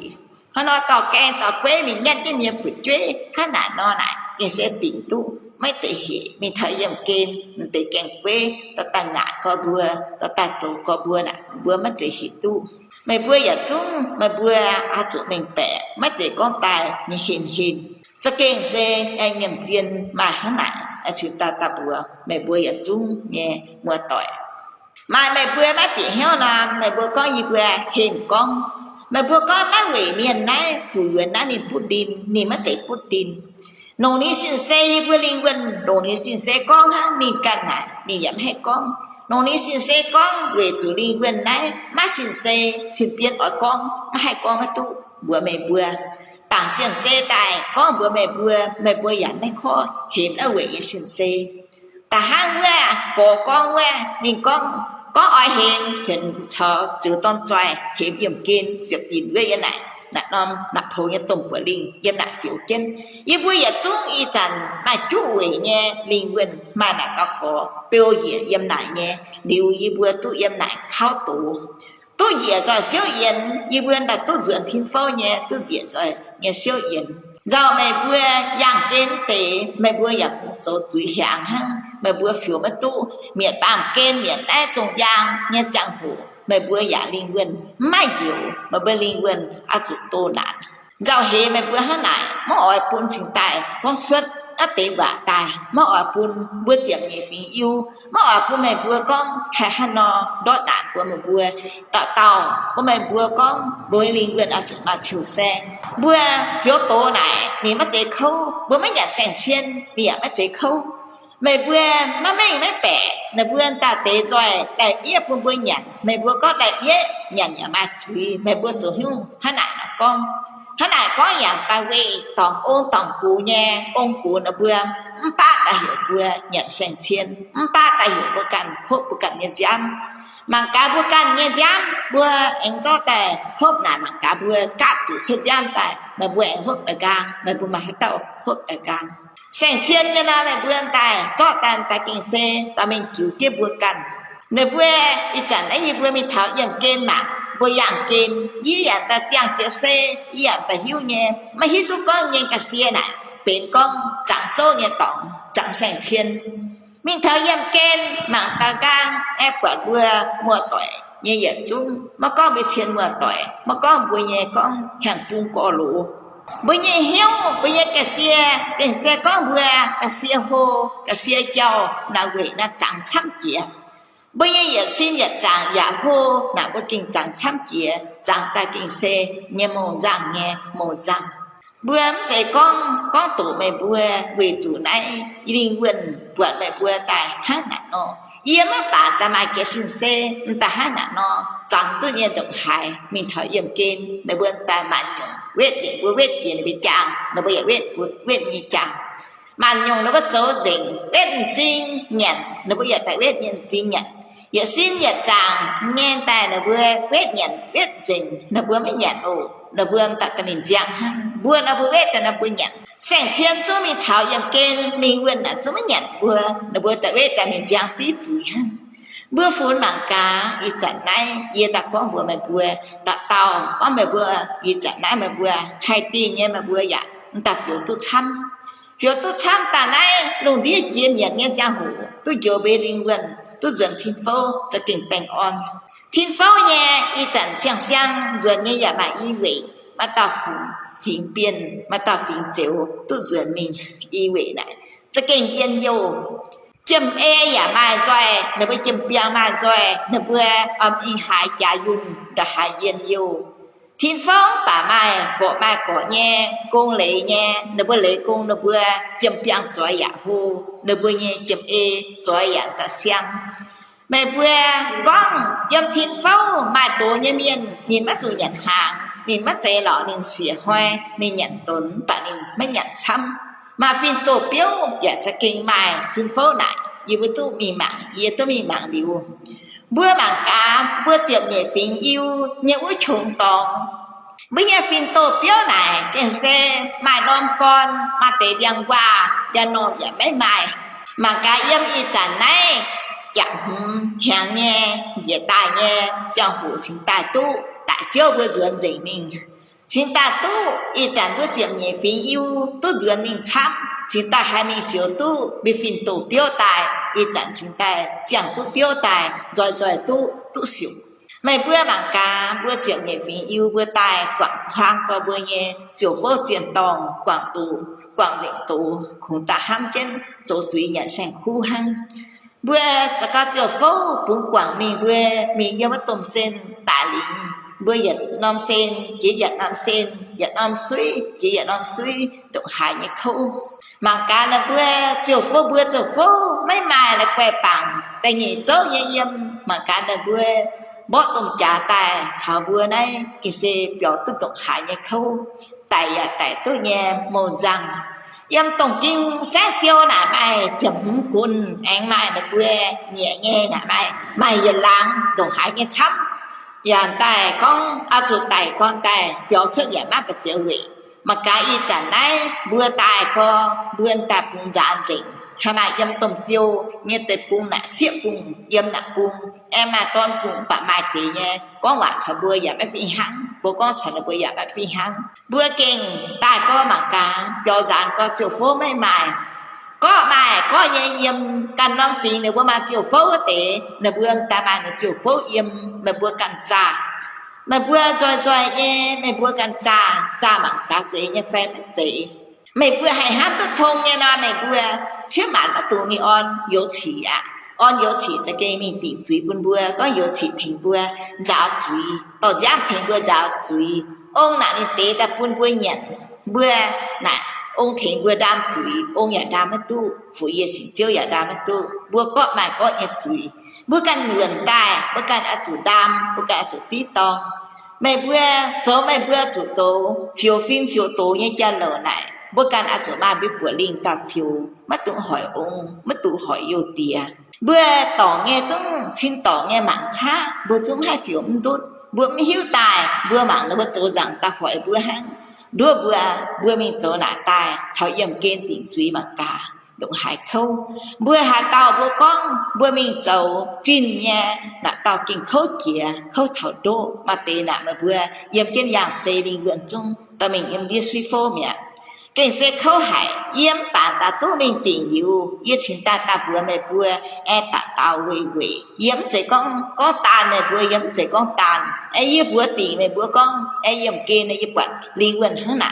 vừa dạng kia nó vừa yên yêu hay là mình lại vừa mình chẳng tu mà chỉ số tiền chẳng tu cháu mình niệm kinh là có mình thọ yên yêu hay niệm kinh biết buông bong nha bo niệm kinh thảo bữa dân sẽ thuốc sinh xe nha giang hồ bữa mình tỉ nhà mắt thấy hiểu tu khâu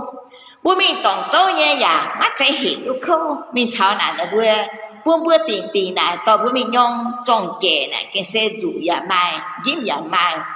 nó bữa nghe tròn hoàng bữa cái xe yếm chút nàn yếm nhong chút nàn nhong bữa căn này tròn gì mình em pháo ta bữa ta sẽ căn cái tròn kỳ này mình cái xe mặn nhộng nghe xiêm trình tu dễ yếm lại mày bữa ta tao mày bữa chủ yếu tu mà bữa mà cái thảo yếm kên mà dạng xây hăng mày bữa đồng hai que rồi dạng đồng hai hang mà bữa chỗ tu đồng hai nha con mà bữa bền tôm chín miên mặn nhộng kên hiếu hẻ mặn cái nạ sâu có nạ mày bữa sẽ kinh mình thảo yếm kên mà bữa bữa nhà con quên chuẩn ye tu kia ye ta tu xỉu kia ye tu bữa tu kia xỉu liu ye chính ta bữa mày bữa ye chung ye mà chỉ ta còn tệ ye na chịu sủ phê ye xịt miên ya tông ye mi tòng châu ya tông ye xịt miên ya ta châu tòng tô ya ta tông ye mi châu tòng ta hỏi yêu chỉ ya ta tông ye ya ta lẹng mà cả không tu động hại họ tu tòn họ đồng hải khâu anh ta chọn ta toàn họ mình thành ye tí tế ta toàn họ mình thành nó tu mình thảo nên tí nên nghe ye tí nghe khâu tu đồng hải bữa chỗ tổng tô là bữa mình ship miên bữa mình chỗ là tế cháu điều nào bữa thảo bữa tại miền Nam mấy lao ye tế bữa yếm hoang tỏi bữa áp bè má bè bữa kinh hai ti mà dầu bữa kinh hai ti mà tu kinh xe biếng hóa tỏi bướm bèn tả tổng vũ tế miền bướm tả chuẩn bèn chỉ tàu tài bèn tài là bữa giải thì bữa tim tu là bữa ti là bữa nhẹ cho kinh mấy dễ hiểu tu mà bữa giải chung coi hiểu hại ya chưa sự phê con na mẹ bữa giải mất tụng tặng hiu ye mấy dễ hiểu mẹ bữa ủ ye con thảo bữa mẹ bữa có thà bữa mẹ bữa hăng sáng tổ sáng tài mà bữa có sáng tổ hiểm mẹ bữa sáng tổ hiểm mà nó khai bữa chuyện nhẹ phí yêu bữa can nhẹ yêu phí bữa giờ bạn mắt phải mồi bữa can chỉ cần làm chỗ mình thì chẳng nay lộ quân chưa lo nghe bữa ly nhiều nay mắt chỉ cần chỗ mình anh tài bữa ta chủ mình chẳng bữa nhẹ có lộ quân chưa lo nghe tỏ lộ quân chưa lo nghe cho và hại bữa ta chủ chuẩn lại thế nhỉ tớ bạn là bữa tạ lông là bữa bà trắng em là bữa tu phiếu đảng về chủ công xin cháu đi sát lại mình lại chim lại đảng tài chim tài anh ta bữa tu phiếu giản tài to lấy trình mai là bữa ta bữa con anh điệp tu lộ quân chứ lo nghe mình tài chúng ta hay chỗ tu bữa rằng tu bữa kít chúng ta khơi gọi bữa kít tại nghe giang hồ bữa rằng nghe giang hồ chúng ta tỏ tu tổng kiên chuẩn dạy mình ý chẳng chúng ta thiên phô chúng ta giang dầu yểm kiên chụp tìm bữa chúng ta tu bài on lọ tệ bà bữa ý chẳng này bữa tông chẳng luôn cho trông luôn nha nè bữa tài tu chuẩn chăm hả em mà tệ ya mấy cái chuẩn dìa luôn như nó kinh lo mất quản lo mất tu cái xe mà tệ giang bên miền nòm mà tệ giang bên tung nòm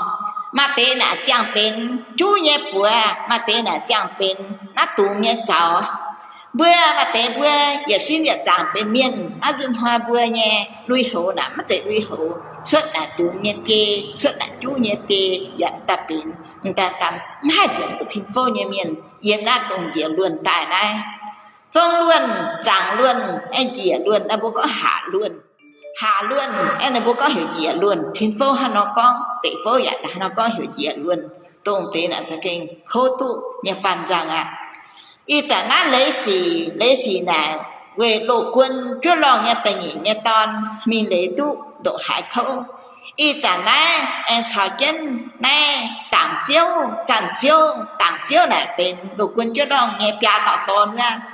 chẳng chiếu bên chú tạo to nữa giả tổng kiên bà cháu chết mình lấy mình kín tế linh quân ở giáo này bảng kênh ở xã bảng kênh ở chủ y chẳng này cả hai ca nó có dịnh y chẳng á dịnh y vậy buồn mà nó trồng giang quân trồng giang hai là nó chủ kín linh quân mình kín khâu có đồng hài cái xe chỗ công đồng hài xiêm mình kín hài lõm tốt bên lộng kín hài lõm tốt bên lộng tổng diện luôn đó tỷ trông luôn chẳng luôn trông luôn nha sẽ kín mà tế sen ta tu duyên như quê và hai thỉnh tu nửa bữa nha hai mai gì luôn nha thỉnh tu và bước bằng điều mặc cá khó liên như phải mất khó liên bữa tém phản ta bên gì luôn như miền mặc cá bữa mai cái sen xe bữa mất tu phiếu bữa chỗ xe mình tổng châu bữa chỗ sen ta con tu đủ hải kháng ta con mạng tu nam mất đáp hồ của linh mạng tu đồ quân chưa lo nghiệp của linh này xiang hãy mắc con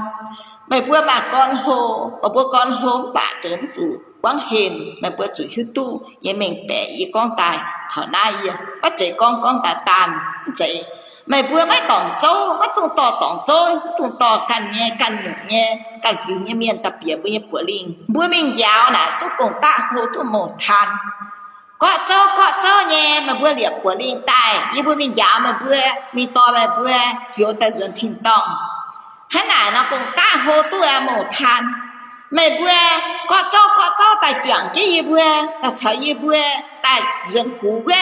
to mà bữa dần hại em giả tu na mày bữa này mà bữa nghe xin xe con hăng mà bị mình chỉ nhận nặng cái thầu mà bữa sẽ kinh nghe như trận này ye chữ số phê ye bạn tôi mình trả thành phố tôi mình trả gì nhá người ta mổ rằng qua mai ye cho chung người ta mai thiên phố là bữa mà tổ hàng nghe nay chẳng lộ quân trước lo nghe tổ giả hay chẳng lộ quân trước lo nghe rằng là bữa giả hay lộ quân trước lo nghe quả là bữa giả hay ôm bữa giả hay chụp phê cho nhau quả là bữa giả ta hay rồi tông là bữa là ban là bữa hay rồi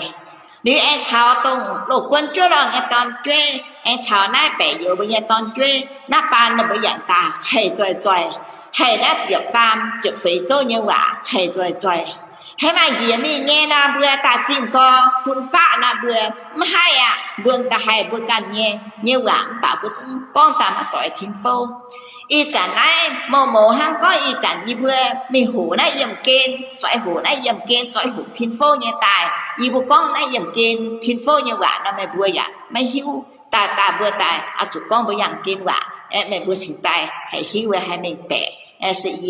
có ý chẳng từ vậy ý con tập buôn mà vừa giờ trong tôi hiu ý mà chạy mà ta nó ý chỉ số phê ý mà chạy mà ta ý vừa mà vừa hắn nại hăng ý kén quản hắn nại ý kén cho kén hắn nại ai ý sinh tài to tài chiêu to tài vừa mà vừa cho kén hắn nó ai tỉnh hắn nại nó mà chạy nó vậy sinh xe mình hai con mình mà chạy nó vậy chủ ý chỉ số phê ý tài thôi đi sinh xe lụng ý lụng ý truy con bạn đi chúng mà hiu ý con đi nát tế ý trói trang tế tổ buôn mày bữa chuyện gì phí yêu ý năm hoài na ý năm hàng sang hàng ta điều mày bữa con mày bữa mà trang tổ con lô hàng nghe mà bữa chỉ nạn chăm giáo nhà buồn nhà ý mà xin xem bà ý ta có này giáo nhà buồn nhà ôm nhà thong nhà phía sang hàng na bữa tại kít nha tại lì bữa chọn chín chọn mấy đã chiều hàng bữa ta cho tốt chủ nghe giang hồ na thiên phố hiện tại bây giờ chít tu để phố thời đại bây giờ chít tu hàng y chẳng này bữa hắn nó con bà bữa con bữa cần hay tu khu yếm hàng khu yếm duy khu yếm hiếu khu yếm nòm hàng chiến yếm kên mạng tại na bữa kinh xe cho tỏng kinh bạ tỏng cho mình con tay ya hay thì mà bữa coffee mà bữa nhau ạ cô mà bữa ya mà hay hiu mà cái thằng yếm kên mà hay hiu mà bữa giỏi hoàng ye chẳng tí tập bữa mà bữa hoàng xiên nín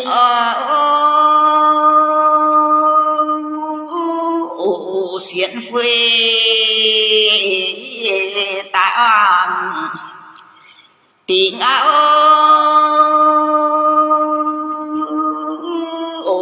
thiên châu tài lo quê pin lo tu tại cũ tại song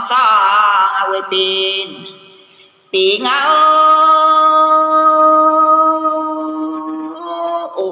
chiêm nhẹ nhô miên lo xe màn ấy tu kia liu chỗ phi tàng về ấy màn ấy chịu là về chính ấy ra ngô chiều ni na tại ra tại chế on pin mẫu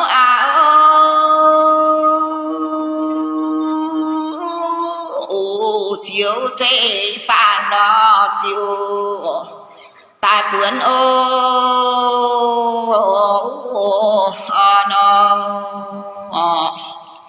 xiên ni na pin tòng tại phang cam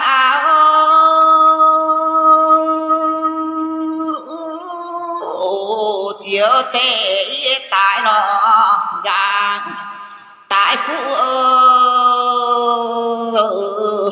người tại treo tại giang là xin ba khi nào hi tín chế chiều lo mình man e ô tha nó quê chế siêu chế trùng giang mười mô mơ áo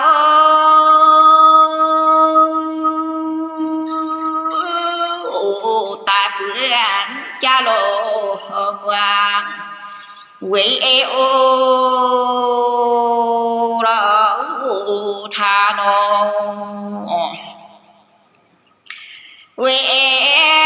chính than ta liêu hin áo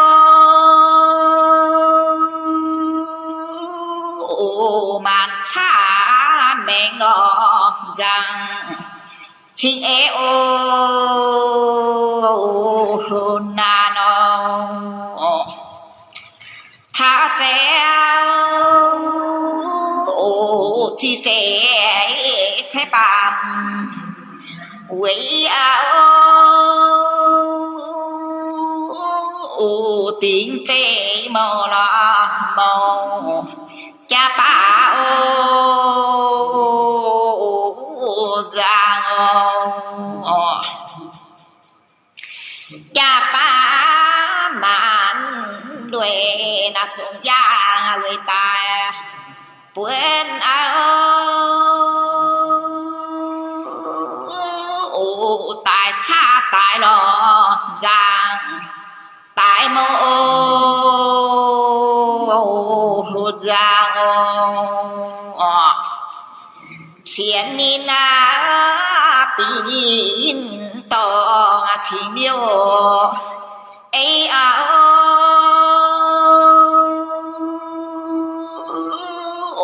chỉ ấy tại lo giang quê hin ô là tu mẫu có chiều giang ta điệu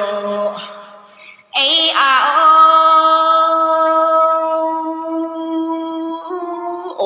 siêu ba na nó on chiều dê ô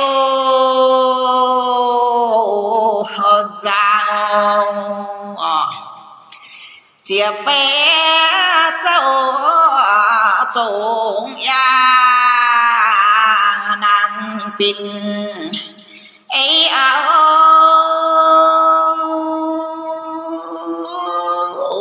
nàng chế về là già với chế ô nó thiên pháo áo tại chiều na bác quyền na man tiền liu áo thao tiền tiền lo giang chiều chế ô tha nó nhốt giang áo diêu ke là tổ cung khi nào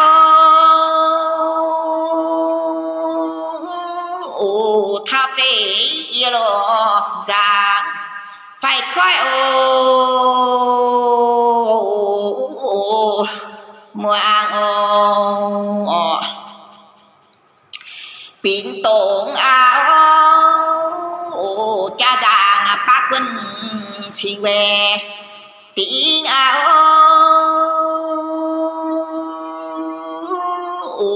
chập sáng về lo nhiên pin xe ô tu ngao sáng đèn áo chập xa là tòa hiền màu áo giá chế trong là luyện tang e ô mai tha chế nhà thì nào lúa chia ta là chạy siêu phai ô giang mong em tại cửa bác quyền là xin tình liu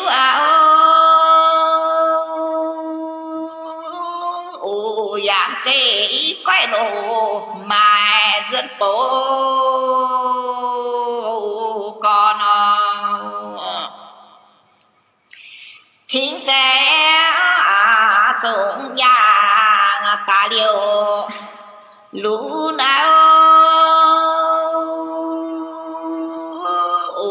tại chỉ mò là giang tại pin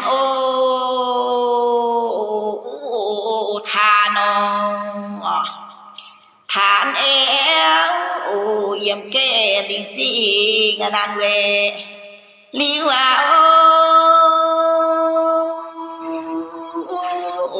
nàng chế pino tung yếm phô lô bài sáng như vẹn áo đi sinh là nạc thứ bài về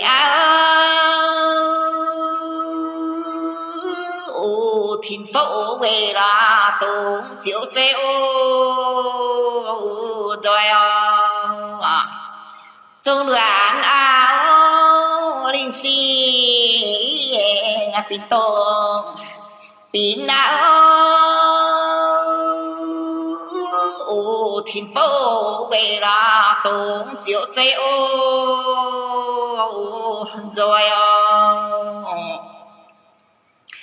ghé đoàn áo đi xin là áo tì nạn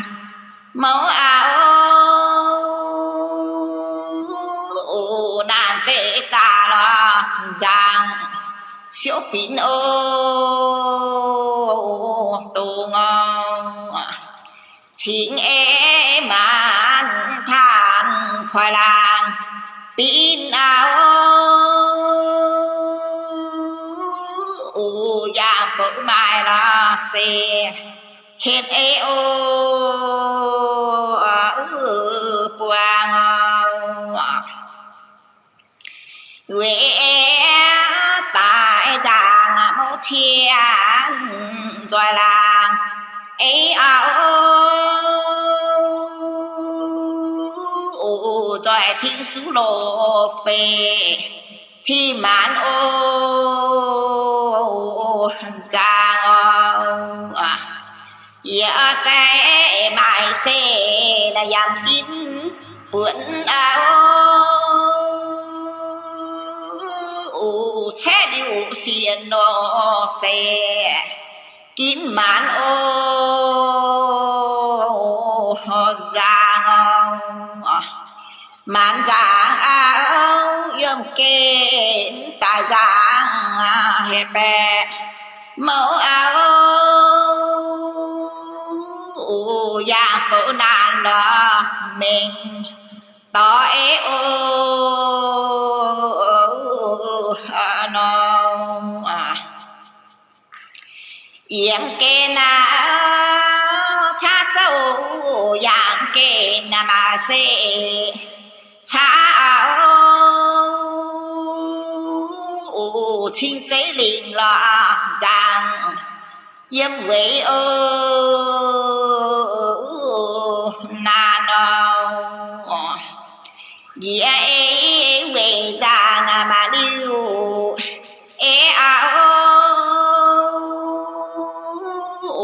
mô chế yêu là chiên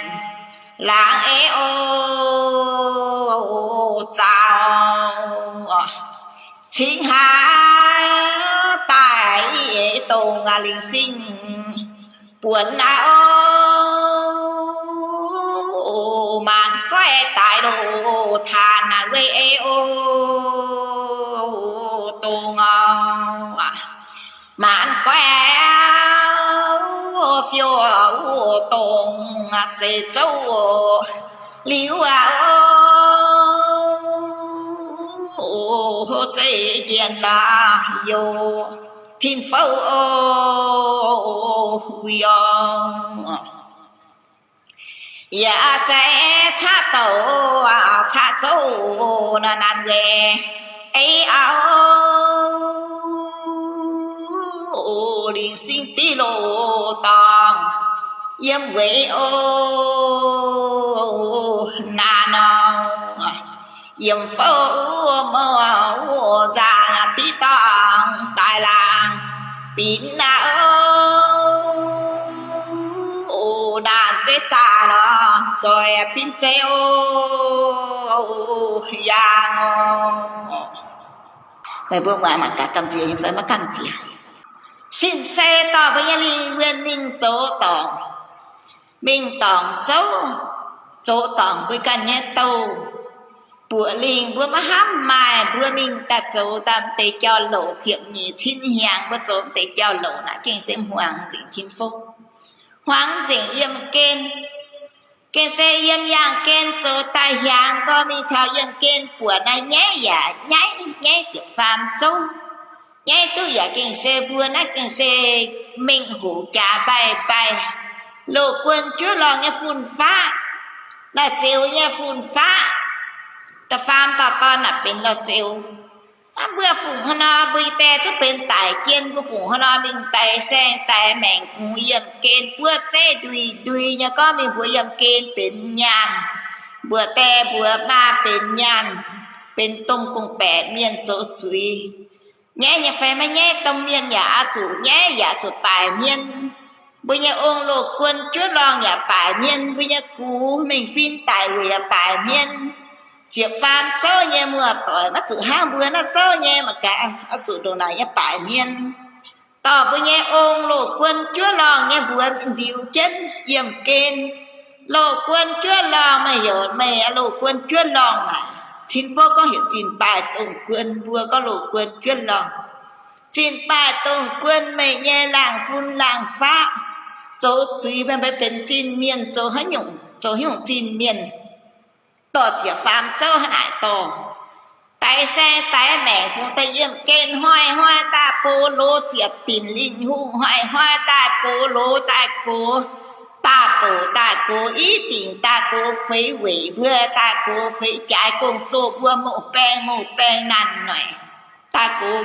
chúa linh chân ta yết quỷ ta nhị quỷ phú sĩ ba mượn chân rô phinh luang hù phái trái tại phinh ta cố nó vừa rồi nó vừa tiền xem mai tiền hiền cho bây giờ ông cố nhé dạ nhé bùa là ta mình điều rồi xí tình yếm kên phạm sinh tại yếu bữa về tại yếu bữa lấy xí bữa mình trả yếm chủ chúng hai chuyện cho cái chính phủ là yếm thiên phó là chính phủ là cậu nó bếp có như choàng nguồn nó cậu nó tùng kèn à chủ cho cái mình trả em bữa mà cả khó liền nhé phải mất khó liền ye chiều su phê ye có nó tê quả xuất mình quân mồ như mùa tỏi tu hiu mà buộc chiếc bản bắt chạy tại hiện nó về ye xiên xê ye lồng ye xiên xê sáng tối ye lồng ye xiên xê sáng nên là mà hai sáng tối ye hay ye can sáng tại ye bữa mày bữa ye chung mày bữa mà khó hiểm này về nghe xiên xê mà khó hiểm mày bữa hiểm mà hiểm ye su phê ye chiều su phê này ye bữa ye chẳng này ye yếm tốt ye bữa diệp tìm linh kiên là bây giờ tại yếu này bây giờ là tôm miêu này giờ là khao tù bữa khao tù tu duyên giang kiếm piang ya tu tại kiếm ya tu tại tu duyên giang bây giờ tu tại yang kiên vừa mày vừa yếm kiên ya chỉ nên tu chỉ phàm châu bây giờ tôm miền bên chiên vừa ya tại về vườn tạ chủ thành cái tôm miền chiên mình vừa nhẹ nó châu nó lộ quân chúa lòng nó vừa bên chiên miền mà cả bên tại giang tại có vừa mới giang bây giờ ông này đồ quân chúa lò mình phim tại vị này thành phố trang tự động hại vừa tại có mấy trang chỗ bảy như bên hiên kinh đàn quay về bên dườn ye chiếu số phê bảy ye tại hiếu ye tại mấy bên đàn quay về mấy dườn mày vừa ye chú mùa tỏi mày vừa mà tung chỗ can nghe keo tung ye ship nhân chỗ sai chỗ tủ mình chỗ này mà vừa ye chú mùa tỏi mà có hạ phim mà tung chỗ nhện tung chuột nghe nhộng chỗ ta mình tí tong mà bữa hai đứa nó mà bữa tiền tu mà bây giờ mà tôi hề ye tí to thì ye chúng ta bữa mày bữa giờ chung giờ chúng diệp nhẹ phiền yêu nhé giờ chúng có yo mùa to mẹ bữa giờ chúng hài liệu mà bữa chủ làm hiếu làm tại bằng cái sủ phê nó chịu sủ phê nó con tụ yểm kên tổng bữa nhà linh quân yểm dạng kên mà xin xe chỗ tại nhà bị yểm kên tí to như cháu lẩu mà bữa nói nhà cha yểm mấy tụng khi kia mấy tụng ham căn hại kia quê nghe y nom hàng xiang hàng bảo chung na con dù này con tặng hại một bây giờ bằng tụ hiếu nha mà bữa nói cha mà cả giờ nay mình nó nằm đi yểm hay mài yểm kên ba dạng thì phố ba dạng này con mình tại trận này tôm phán tôm lùn nè mày vươn tạ chủ hiếu giờ chung nghe bèn on